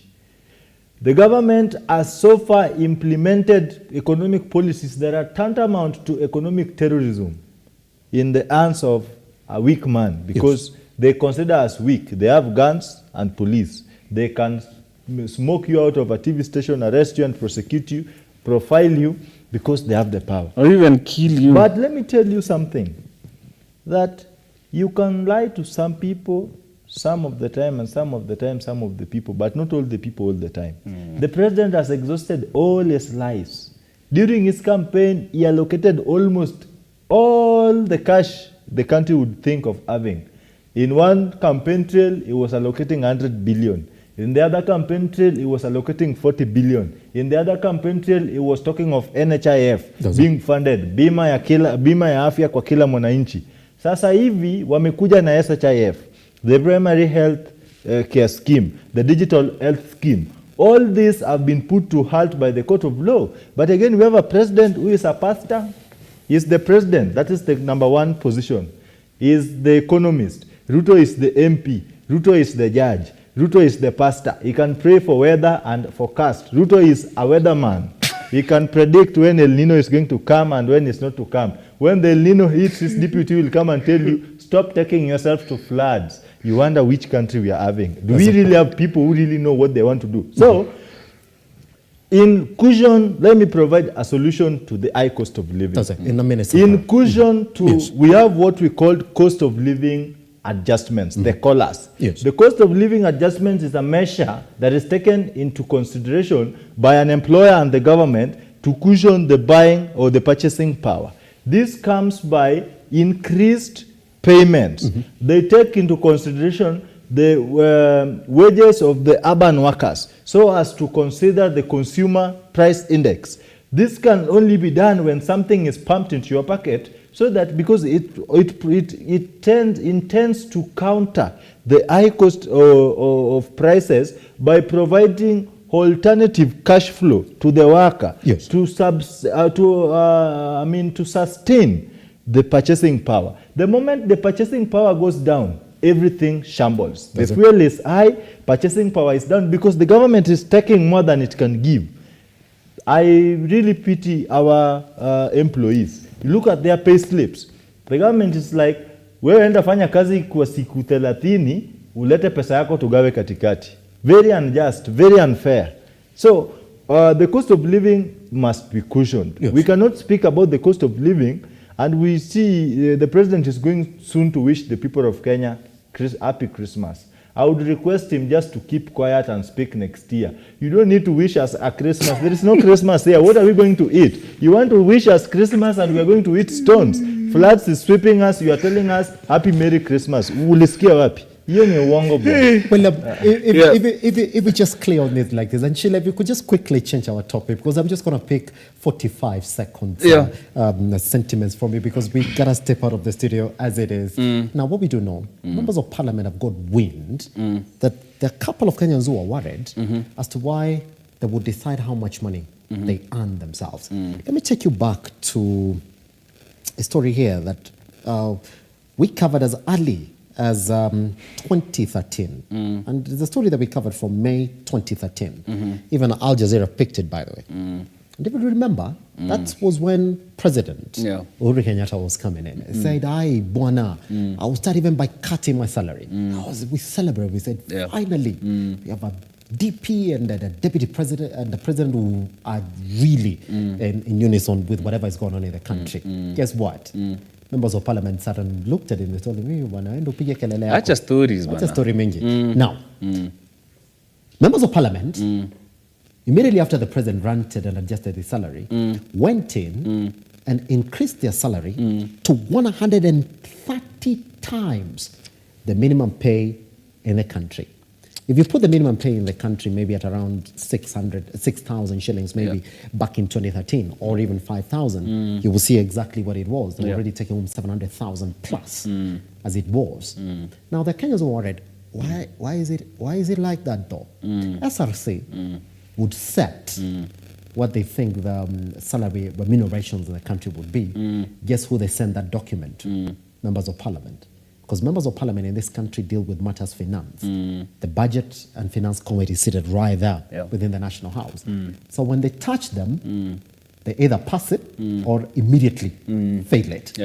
The president can do nothing about it. The DP can do nothing about it. SRC can do absolutely nothing about it.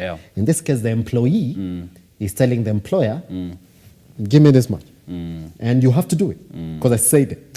Fantastic situation.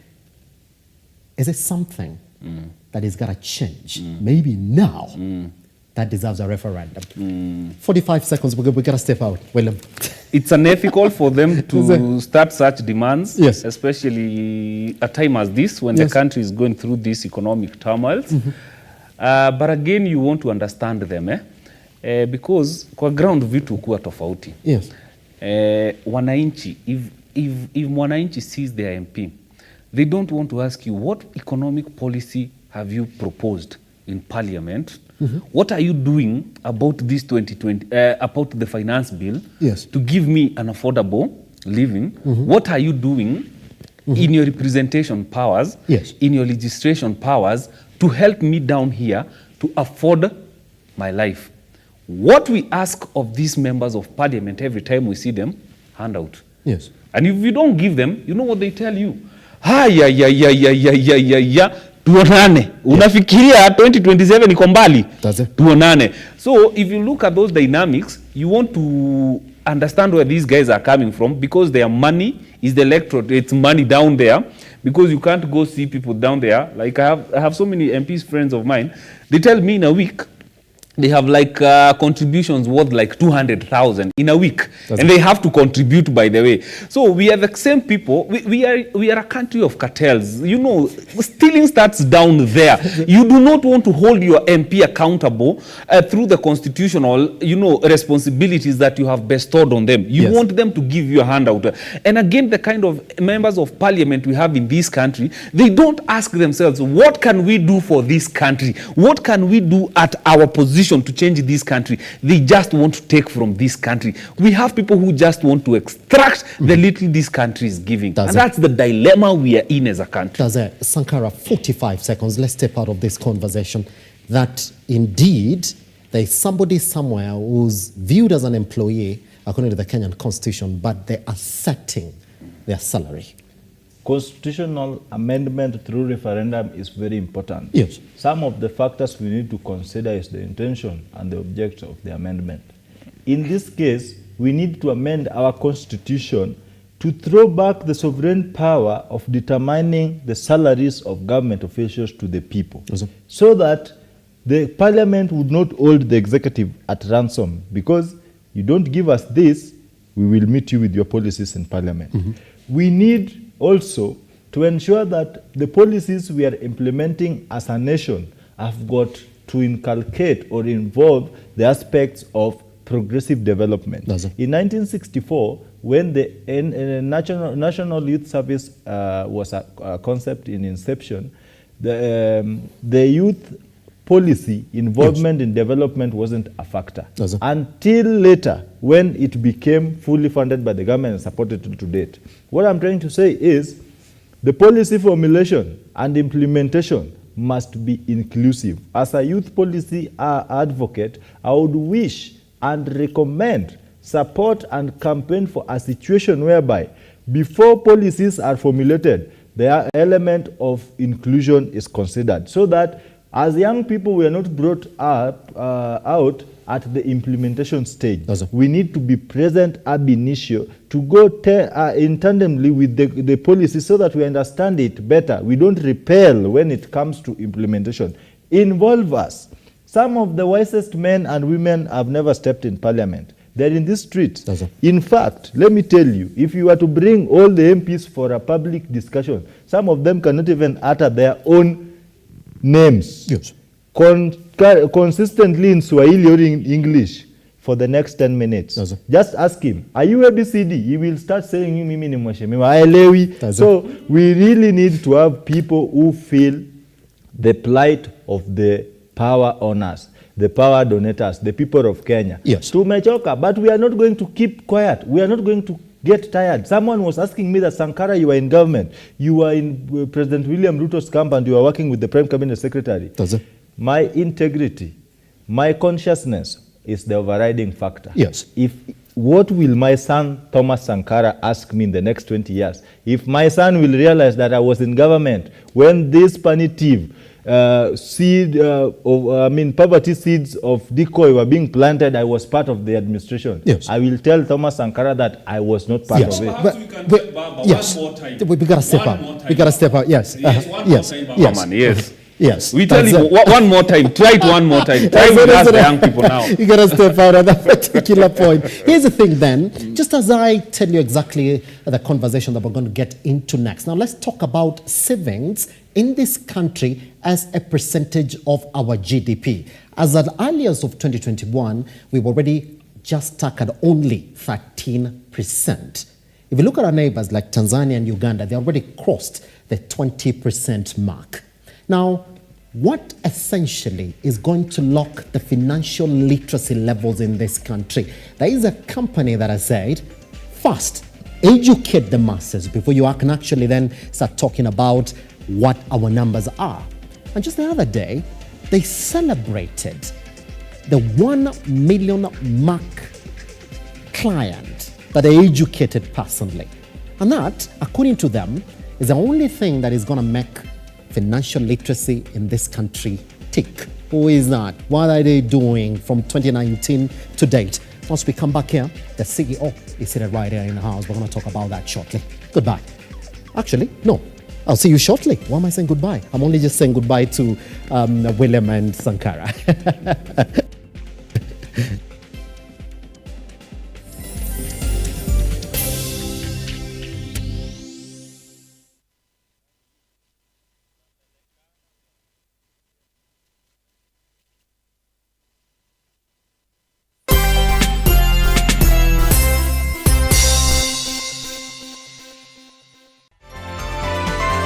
Infinity Industrial Park is one of the largest private industrial parks located along Eastern Bypass, Nairobi, which provides modern infrastructure for smooth operations for industries and business enterprises. Infinity Industrial Park offers world-class amenities and facilities with wide roads, a police station, a power substation, fire station, public transport stage, hospital, and shopping mall. In addition, Infinity Industrial Park also offers CCTV cameras, 24-hour private armed security patrol, sewer, water, fiber optic cable, and 3-phase power connection, added to public utility, canteen, and dining areas. Sail on the golden opportunity to invest in Infinity Industrial Park fully serviced warehouses at a special price of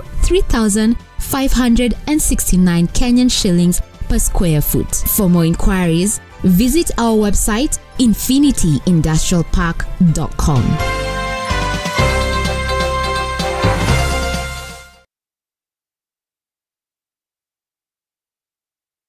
Nduru kwa sababu wewe ni mshindi wa 1 million Kenya shillings.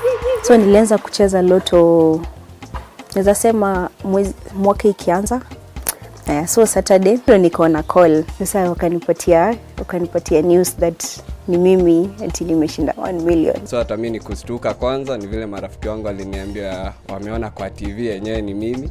Na hivyo manze kufurahi tuna manduru. So kukua milionea kama ni hivyo overnight. Nashukuru. Hivi that's the feeling. Nimecheza kwa muda wa mwaka mmoja, sikuwa nashinda. Ndio nilikuwa nasikia wenzangu wakiendelea kushinda, ikanipea morali, nikaanza kucheza tena. Nimewekelea, then nikaepuka mshindi. So tuko na business na mom anauza manguo za ladies. So tunataka kuimprove your business yake.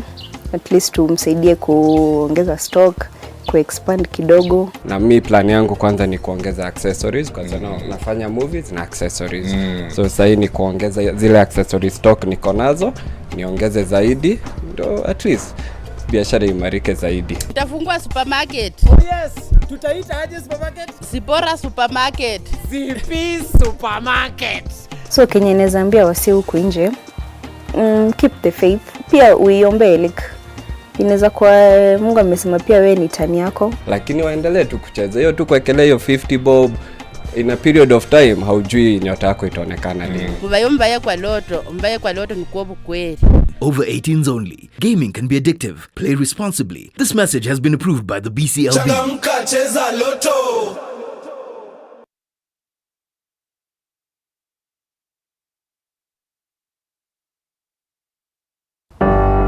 The story we're telling today is a story of passion in practice that grows into business. We have partnered with the Youth Fund, talk to as many youth as possible and work with them, hold their hand. It is an expose of captains who have decided to take on challenges in different sectors and industries within the country. My mentors had also not started as CEOs. They grew up and they showed me how they grew in the organizations. So that's what motivated me to actually do international business. And it was a good experience. As an individual, support in bridging that care gap, part of me also to offer a solution. I want to leave this world a better place than I found it. This is the Captain's Arena. My name is Simba Elijah Charles Kiage.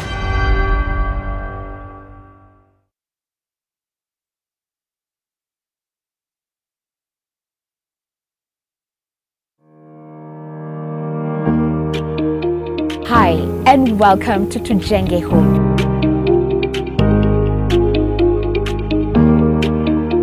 Your number one show when it comes to all things architecture, real estate, property development, interior design.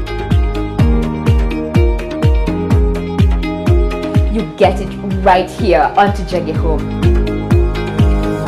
When the food is ready. You want to serve them? Dinner is served.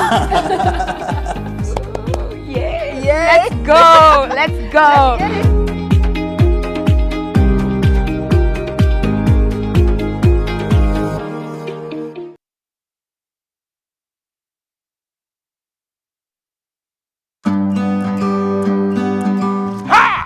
Kipindi ni ukulima ni mali na na Njoro. Kumbuka hapa ndipo unajifunza mambo mengi kuhusu ukulima.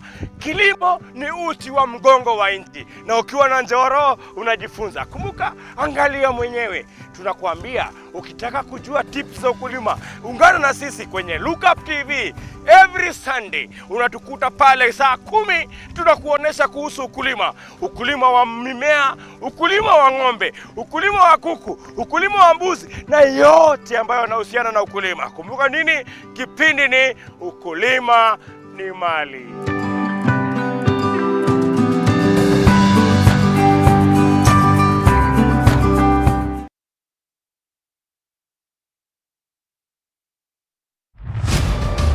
As the night falls, we come to life to bring you a comprehensive broadcast from the numerous events happening across our 47 counties. When it breaks, it matters, and each story is important. If it's Thursday, join me, Nancy Lima, and my able panelists as we break down the law jargons and analyze the Constitution in a way only you can understand. The news cycle never stops, neither does time. We cover each and every sector and present to you factual and accurate occurrences. This is where facts win the day. Join me, Nancy Lima, Ian Keitani, Tuesday, every Wednesday, Thursday, as from 9 p.m. on The Insight, only on Lookuptv.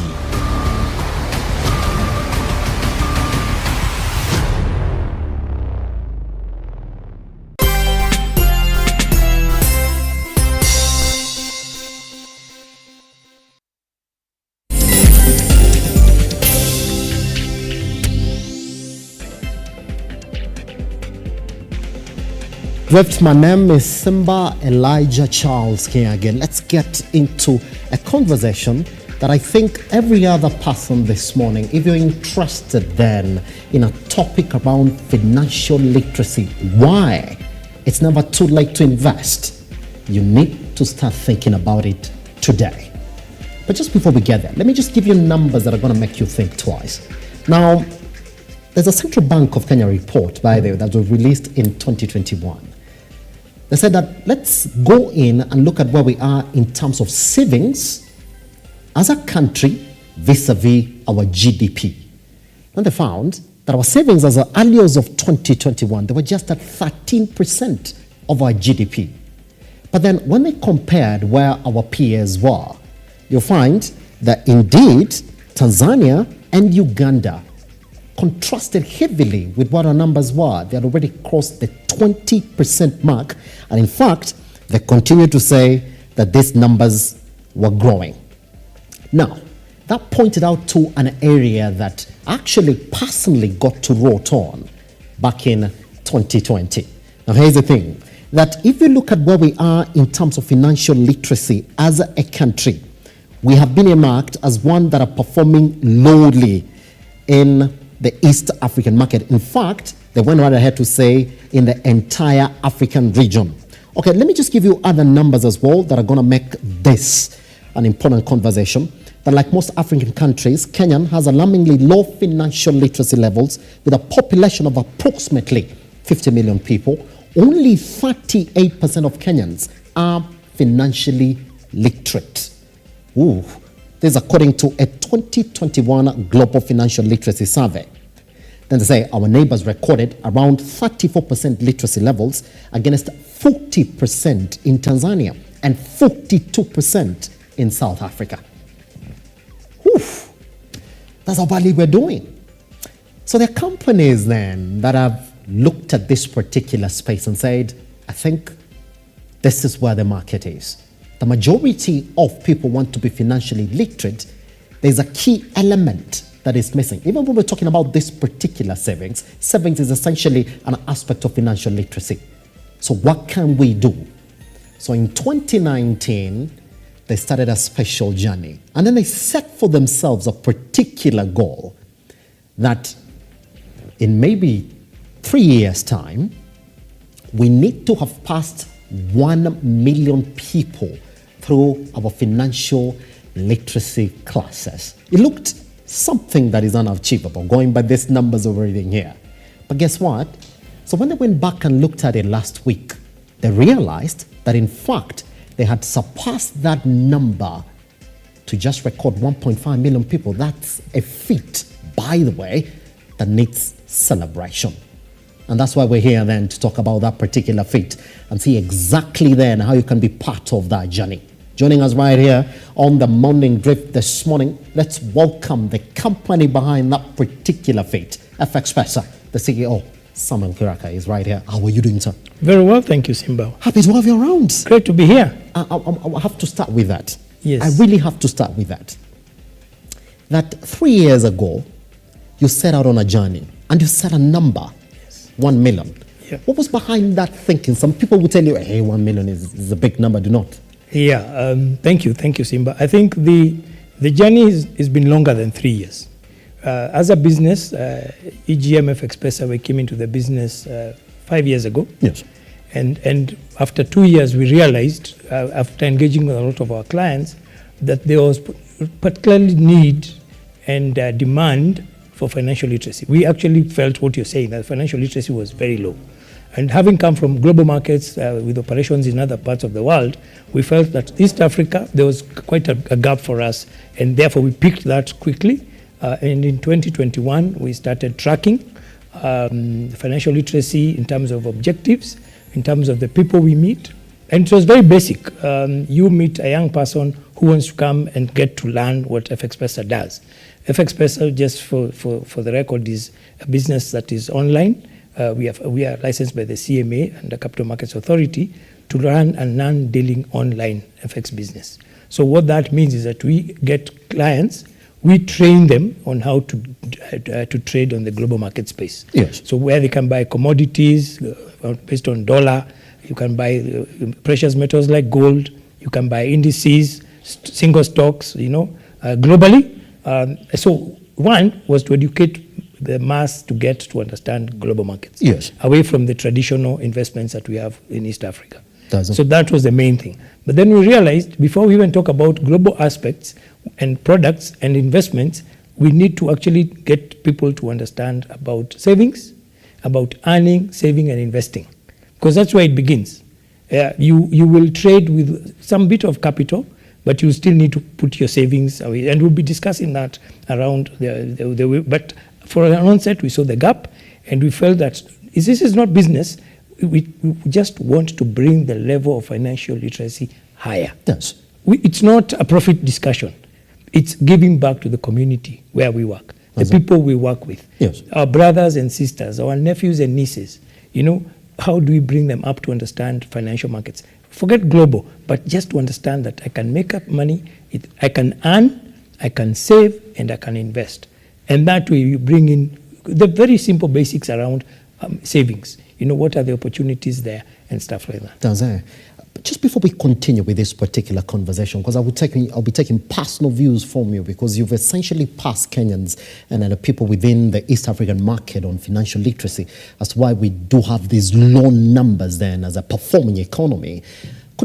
Somebody listening to you this morning, what is the special connection between FX Pesa and EGM Securities, and what do you essentially meet in this financial literacy journey? Yeah, EGM is a company that is actually licensed by CMA and the Capital Markets Authority as a non-dealing online FX broker. So, but we have a brand. So FX Pesa is actually the offshoot. It's a brand that we then work with. FX Pesa is a brand that we've built, and that's really what we push within East Africa.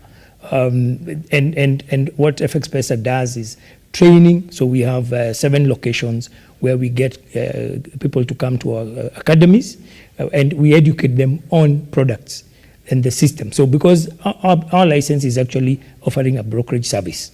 So we don't give investment advice, we don't run assets on behalf of clients. So a client would come in with their assets, put them on the platform and trade. So our duty is to train them on how to use the platform, and to train them on how to interpret graphs, look at trends, and see opportunities within the trends. They see the dollar is going up, what does that mean? Yes.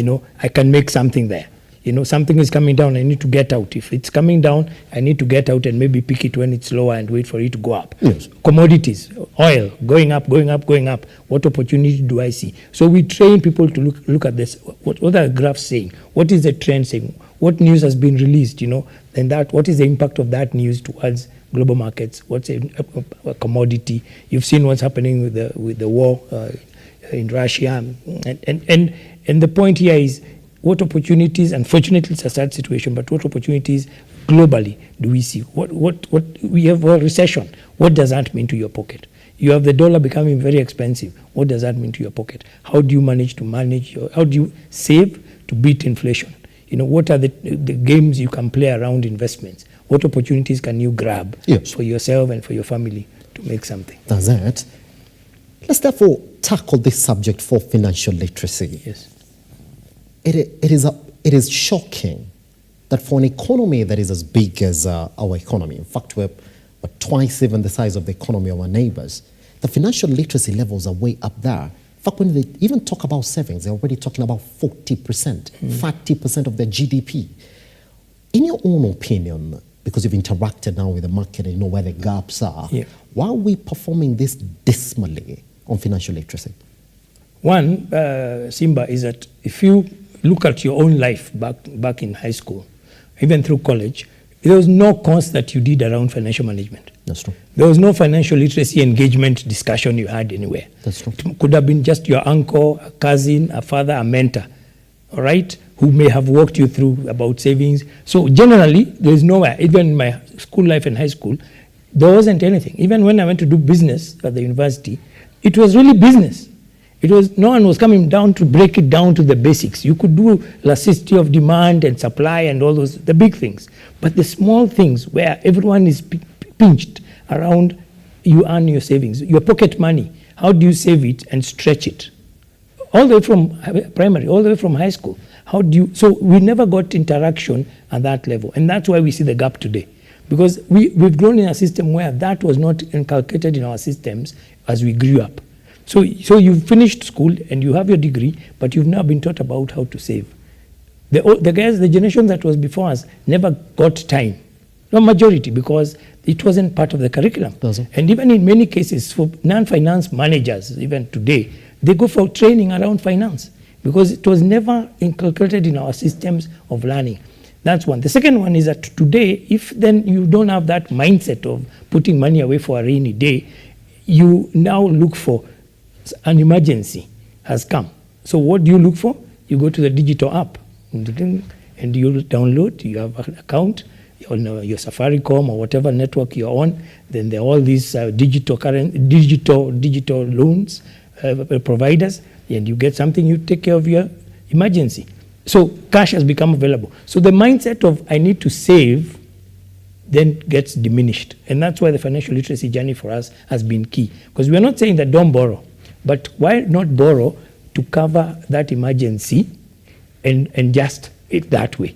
However, what if you had used some savings? What if you had created a pool of savings then that you can run to on a rainy day, rather than go and pick credit for maybe consumption or those kind of things. So it's a journey and it's a discussion that is a bigger discussion. Yes. And that's why in this market, clearly, compared to the West and other markets, the need for financial literacy is high. And even within East Africa, Kenya, we have a lot of, level of education is great, the penetration of smartphone is high, internet is almost everywhere. So we have avenues of which we can leverage to continue to train our people, which is a good thing. So I see that in the next couple of years, we will be able to rise above the other countries you've talked about. I hear you speak about that, then I'm thinking that for you to get this number, this 1 million plus number of people gone through that classes, it shows you that there's actually that need within the economy. It's only that maybe majority of people, even the curriculum, as you're saying, has not tapped into it. What are these strategic partnerships that you got into and collaborations somehow for you to get to this number we're talking about here today as FX Pesa? Yeah, that's a good question, Simba. We have a number of initiatives, and I'll start with no particular order. One we have with the high schools. So we've seen that, some of the challenges around the general environment and families that are maybe not as privileged, not being able to send their children to school. So you could have this young man or girl who's done top grade, the KCPE results are just out and intake will be happening for high school. And therefore there will be those who've done extremely well and go to a national school, but they don't have the fees. The parents can't support. So we've come in over the last 3 years to try and support some of those. Yes. And offer them full scholarship. But scholarship is not what is key. What is key for us is the mentorship. Where I work with John, for example, or Lucy, and they come to my office, and I match them up with a colleague who's now working for FX Pesa, a young man and a young lady, and they link up with the boy and the girl and many others, and they mentor them over the 4 years, where you're talking about personal things, how you're doing in school, what are your challenges around your physics, yes. Why is chemistry giving you a challenge, what can we do, what additional books, because remember, these children are from less privileged families, so they may not have that cash to buy books to support them. So as FX Pesa, we come in. So that's one partnership where we are working with schools, just supporting the very needy and trying to see how we create something for them. Yes. That's one category. So partner with schools and to push that. And it's working very well. In fact, the first cohort should be doing the exams in the coming year. And out of the partnerships we've done with a couple of is that out of realizing that we need to start early? Yes, and when you see results come out, like now, and the intake happens, yes. Then you see a child coming and saying, I have the best marks, I've been called to Alliance, I've been called to a national school, but my parents can't pay school fees. So if it's a young girl, most likely she'll get married off. So to save her from that, take her to school and take care of her. It's part of giving back to the community. And we are very passionate about that, Simba. The second one is universities. Like I said, if there's no curriculum that is talking about financial literacy, then in the clubs, with the business students, come together as a club and talk to their student leader through the office of the dean and set up a hub where we can actually be having sessions every month or depending on the frequency, especially when the first years come in as part of induction. We can spend a whole week there, get a team of 4 or 5 of us, go there and talk to the university students as they come in. They've come from various parts of the country and they're now coming into university.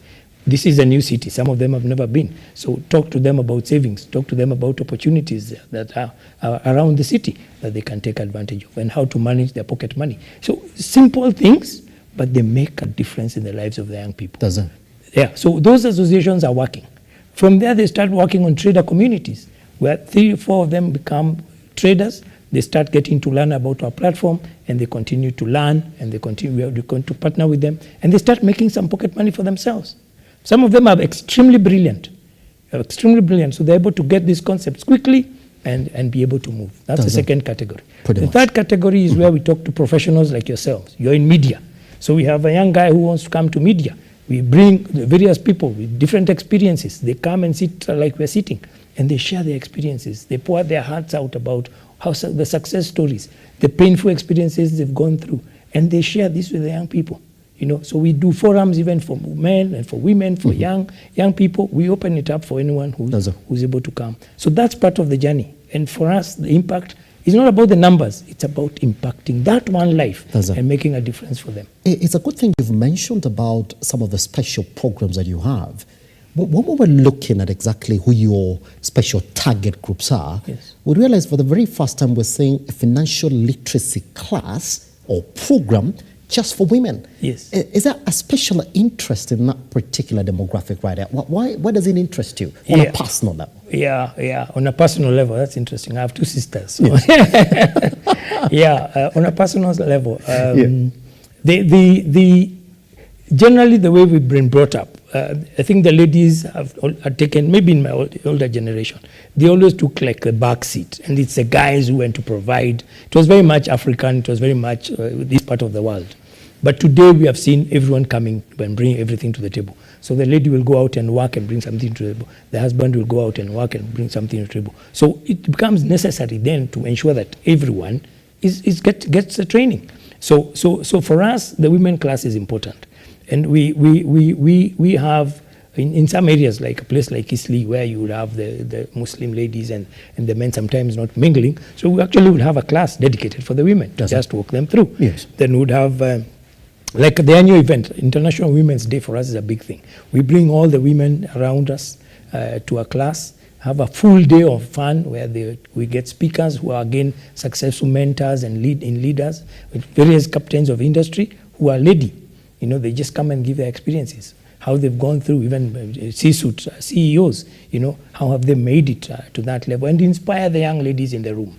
And that has worked over the last 3 years. It's been one of our best fulfilling events for our ladies. Just talking to them about what opportunities. Grab it. As a lady, you have the skills. You've gone to school like the man. Yes. You can actually outdo them. Why not? So you are capable. You're beautiful. You are well done. You're well put together. Yes. So go for these opportunities. Grab them like anyone else would do. So we encourage them. We support them. Yes. And we've seen the impact around training women to even get to higher places. What is the key focus in this program that you've run now to reaching this 1 million mark? What youth a key focus, you would say? And indeed, if they are a key focus for the company now? Yes, the youth are, and very much so the ladies as well. Yes. I'll tell you, when we started this initiative 3 years ago, the number of women traders, from our perspective in our system, it was about 7%. So out of, say, you have 1,000 clients on your platform, 7% of those were women. Today is 22%, in only 3 years. So that tells you that there's a huge opportunity. So if you extrapolate that to even other, and this is just our space, so you can imagine what that impact would be around the other regions. Maybe there was others in commodities who, of course, are not on our platform, but have gone through a financial literacy education with us. Yes. So if you take the 15% increase, and you take that across all sectors, it's a huge number. So it's a real impact. And therefore, we are saying, as we talk about educating people, the focus is trying to change lives, giving meaningful life in terms of financial knowledge, being able to make financial decisions that are favorable in the long term. You're able to actually grow. You can see, I was talking to a young man the other day, Simba, and he was telling me that during COVID, he worked in a restaurant, and the restaurant closed. And he decided, because I'm trading online, can I trade more and get capital to just stock my own outfit in a restaurant? And he actually did from his, and it's because of coming through the financial literacy journey and even walking them through around trading that he actually thought, I can actually do a side hustle. The trading is his main hustle, but he can do a side hustle to make some other money that would support his family. Because now he has two incomes. He has a trading income and he has his restaurant income. And therefore, he was able to survive a difficult situation with the pandemic and lockdown. So what we are saying is that, yes, empowering people is not just really putting money in their pocket, but is sharing ideas of how I've done it. Yes. Yeah, how have I done it? What experiences can you pick from what I've learned? And we have a team of resource people. Yes. In our 7 academies, we have competent, well-trained educators. Yes. In fact, that's exactly what I wanted us to talk to. Yes. After we come from this tiny break. I know you're wondering, what is he doing here? He's here as part of a celebration to something that has been a problem to our economy, financial literacy. I've read for you the numbers. We do have the CEO of FXpress right here in the studio. Once we come back, what is special about these particular 7 academies? What is the feel? Should you decide, yes, I want to start with the journey with FXpress. What is that feel that you're going to get from there? And the bigger question then, should you want to get started today on your financial literacy journey? Where are you going to start from? And what next for FXpress after the 1 million mark? Once we come back right here with the CEO of FXpress.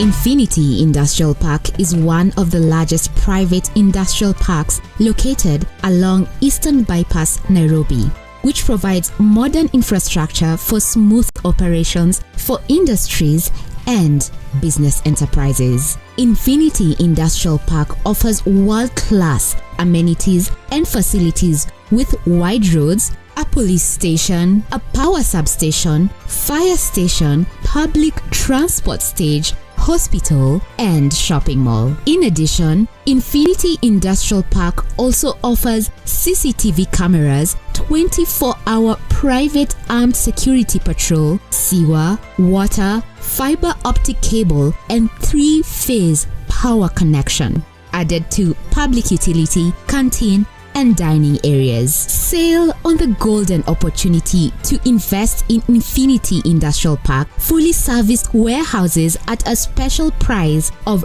3,569 Kenyan shillings per square foot. For more inquiries, visit our website infinityindustrialpark.com.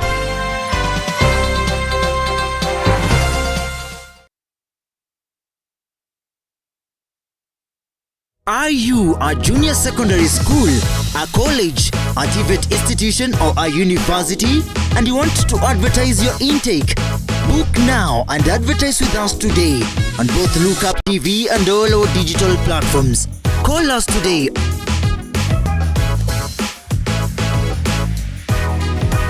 Or email us on sales@lookuptv.co.ke.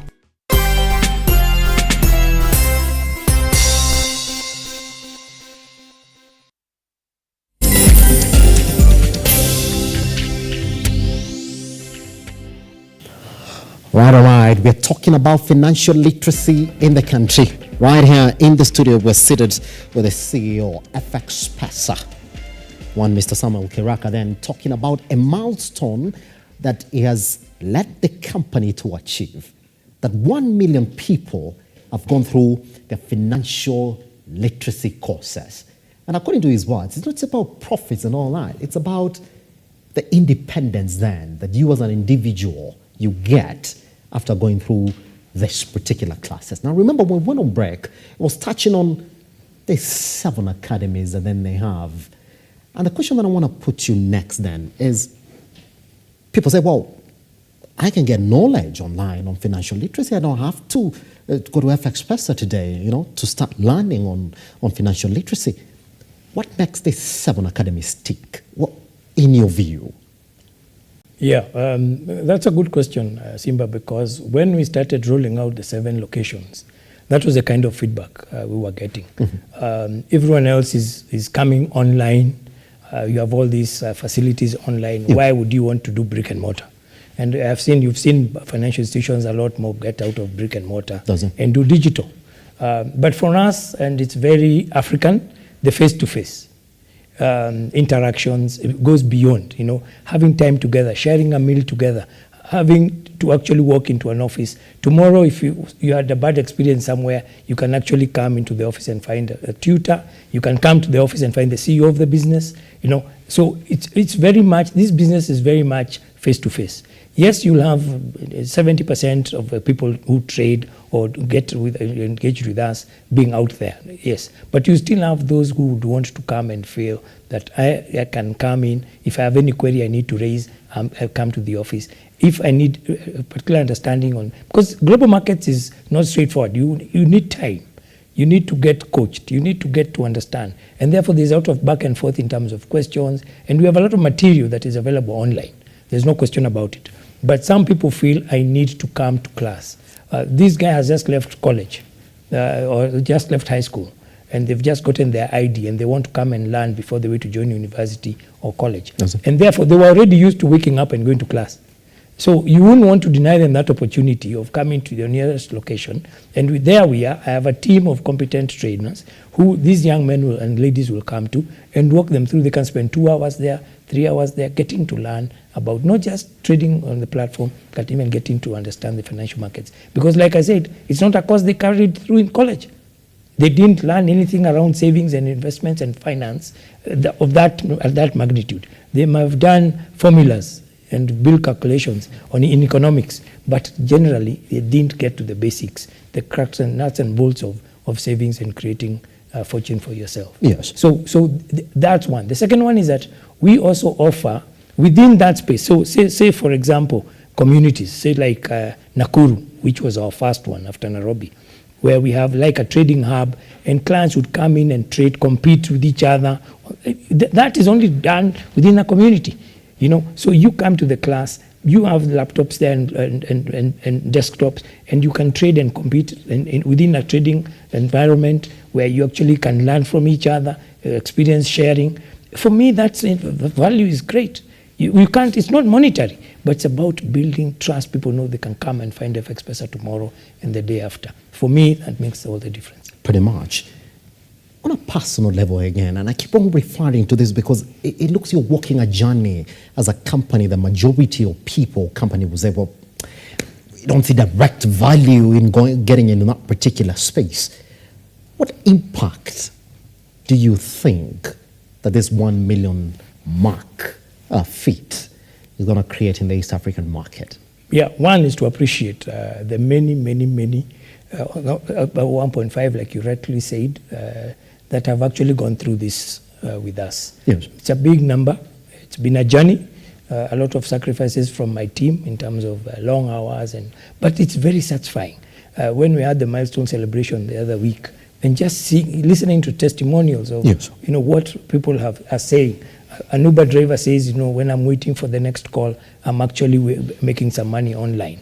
Those are good testimonies. And I wouldn't have done it if I didn't get involved with EGM FX Pesa. So those are good testimonies. But in terms of evaluating, like I said, we get partners who work with us. So we get like-minded people who come and give their experiences. So, and what we've seen is that because we pick different themes, so we can decide this month, let's talk about, debt, how to manage debt or how to avoid it. So we talk about various themes. We even talk about industry. So we can actually talk about guys who are going into trading, guys who are going into manufacturing. What are the experiences? We get within our what we call financially incorrect podcasts, where we actually get guests who come and talk about their own experiences. What decisions did they make that they look back now and say, maybe it was not a very good decision at that point. I wanted to get married and went and borrowed money. Then later you're thinking, no, maybe that was not the best move. Then you share that with somebody and they realize that actually that makes sense. So we have those kind of themes. Then we have a diverse number of partners we work with from the various industries. Then they would also come. We have people from the insurance, so they would come and say, what is it like to get into an insurance product? And this is financial literacy. It has nothing to do with our business. They come and talk to us about investments. They come to talk about insurance. You can take insurance for a young kid once they're born, and you start putting money away for them until they go to high school. It matures. You have money to take them to university. You have money to take them to high school. That is not anything to do with our trading, but we are just empowering people to be able to be better citizens. When you talk about the content of the material, it's not just about trading, it's about financial skills. How do we create financial freedom? Yes, you will work now that you have the strength, but what happens in the sunset years when you don't have the energy to wake up and walk and go to an office and work? What will you be living on? You don't want to live on your kids. You want to actually have some cash that can help you generate a revenue for yourself and be able to cover your overheads, because in old age, there'll be maybe more illness or hospitalization or bills. The bills will still keep coming. It doesn't matter that we're working or not. So how do you create a saving that will be able to, you can eat on in the later days of life? So those are kind of things we do in terms of curriculum. Yes. The other thing we've seen is that the feedback that we get. So after every training session, we actually do a survey. So here is you've done your class, then you fill up your form. What other topics do you think we can cover? How was the presentation of that session? Any learnings? What do you think we can do better? And we keep improving. We get the feedback. So if the class had 40 people, we have 40 suggestions. Yes. And we collate them and say, okay, this looks like it's cutting across. Maybe it's a topic we need to cover in the next session. So it's also very participatory. We get feedback from our participants and now continue to work and improve. And that's how the 3-year journey has gone. Yes. And I think the last one really would be around looking at the bigger good. If you have a better financially healthy society, you have less stress, less suicides, and all these other things that are happening today. So it goes beyond, like I said, it's not profits. It's about giving back to the community that we work with, the people we work with. So get curriculum that works, something that is current, We're not talking about things that are, no, we're talking about current affairs. What is pinching us today? You know, how do we navigate this season? Yes. When petroleum prices could be high, the dollar could be expensive, how do we navigate this season? And how do you manage your savings so that it can cushion you over a difficult season? It will, sunset is coming and sunrise will be there. Yes. And we'll have a better morning tomorrow. But between now and the better morning, how do we manage what we have, what is placed in our hands? So earn or trade for those who are traders, and for those who are employed and earning income, save for a rainy day and invest for the future. That's it. In that aspect, that there's an area in this financial literacy where many people tend to see is the end product, the investment part of it now, because that's essentially where wealth creation then comes in. In terms of a percentage of the stresses that you have through these FX classes, do you stress more on investments? Because in investments, then that's when you get to educate people further on exactly how they can get to use whatever it is they're putting on the side. Yeah, we do. And one of the things we do, besides, remember, financial literacy is wide. It covers even away from our products. But we have our own now, where we now, for those, you see, a class of 40, out of the 40, maybe 10 will be interested in actually trying global markets, or even 20, or all of them will get interested in trading global markets. Now we zero that in now on actual trading of global markets. So we take them through an intermediary class, you know, getting to understand the products, what is on there, what indices are there, what currencies can you trade, the majors there, the minors, you know, what precious metals, is it gold, can you do gas, natural gas on commodities? Yes. Yeah, so we now go specific to that area. For those who are interested in getting into global markets. Those who are not interested in global markets, then you've already given them a feel. So they can actually now look out on what is available in the local markets, the securities exchange in Kenya, and within other instruments, be it government bonds and government paper. But for us, then we focus, for those who want. Yes. Then, besides now them coming to understand that, we take them through the complete training, from introduction to intermediary to an advanced class, where we even talk about risk management tools. How do you take, put in a stop loss in your trade so that when the market is turning against you, it doesn't wipe you out, but at least you're comfortable to take a percentage of a loss and get out. If it's taking profit, at what point you take profit? Because it can go all the way and then come down. But at this point, take profit. So we try and talk about risk management tools around, how do you become a good and competent trader? Awesome. And how do you tame your greed? Because you can say, well, let me wait. Then you realize, oops, things have turned against you. So we actually get into the depth around research. How do you get to study what's going on globally and impact, how that is going to impact your investment? So we do train on that as well. But this is specific for guys who are coming to trade on the platform. Yes. Of course, generally we'll talk about that in the financial class around, what are the trends globally? What is the impact of what's happening in Russia, for example? How does that impact our currency? What's the challenge around fuel? If the prices are globally high, what does that mean for us? So we talk about those things in the financial class. But when it comes to specific products, then we, of course, will tailor-make the training. But we also have examples of what we call pips and branch, where you now bring like-minded traders from across the region, put them in a room, and they exchange ideas. They have a time of competing and talking, and they are diverse. You have the elderly, mature, who've traded 15 years, 5 years, 7 years. You have the guys who've just started, they're newbies, and they get to hear what the experience of the older and mature traders has been, and they can impact them and they mentor them. It's very exciting, to be honest. Yes, pretty much. Yeah. There are people would ask you this question this morning, since we're talking about financial literacy. As someone who's not even come across that term, is saying, well, why do I need to begin in this journey for financial literacy? From the top of your head, how will you tell that person? What will be your advice to that person who's listening to you this morning? Like, where do I start from? Yeah, there's you see, internet penetration is high, smartphone use is high, so you just get in there and Google, and you're happy to get involved. If you want to come to FXPesa and get to join us, you just get to www.fxpesa.com. That's an easy, straightforward one. Tomorrow and today somebody will give a call. But generally what it is for someone to have hunger in the belly, get to love to understand financial markets. You know, I was talking to a women's conference the other day, and it was pure women's conference, and I was talking to them about that. You know, what is financial? What about financial education? What is it that you would want to learn? Get some interest. When it's business news, that's not when you go to the kitchen. That's when you actually come and see what's happening. What are the markets saying? What's going on globally? What's going on in Kenya? So one, have the desire to get to learn, and the desire and the interest to learn about global markets and financial markets generally. Then take the next step.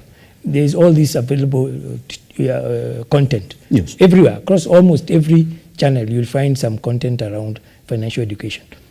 So one can actually get in there and find out. But I'm saying specific for me, FX Pesa would be able to walk the journey. But there are many, many opportunities that are available for anyone who would want to learn, because they are all there in the various channels. That's it. Pretty much. I want to go back to the 1.5 million. Yes. The question on that would follow next is that, well, good number, you've surpassed your target. Does that drive stop there? What next after the 1.5? Yeah, we would want to see, I mean, what's the Kenyan population? You know, if you look at the almost 50 million Kenyans, and you talked about the very low saving culture. So that tells you that it's huge. Even in another 3 years, we'll just have scratched the surface. So ideally, and that's Kenya. Talk about East Africa. You're talking over 150 million people. So what are we saying? That there is a potential, maybe in East and Central Africa, could be a lot, maybe closer to 180 million. But what we're saying is that we can see the opportunity. It's only getting bigger. 1 million, 1.5 million, going to 2 million. I'm sure before we go too far, we'll be on 2 million. In the next couple of months, looking at the way things are going. And because we are tracking this, we can actually tell you that, yeah, at this point, this is where we are. We track it on a weekly and monthly basis to just see how that is going, how the engagements are going. That's the only way you're able then to give authentic numbers that can be audited. Yes. But the point here is, Simba, is that the opportunity is enormous. It would be nice to get more like-minded people to journey with us.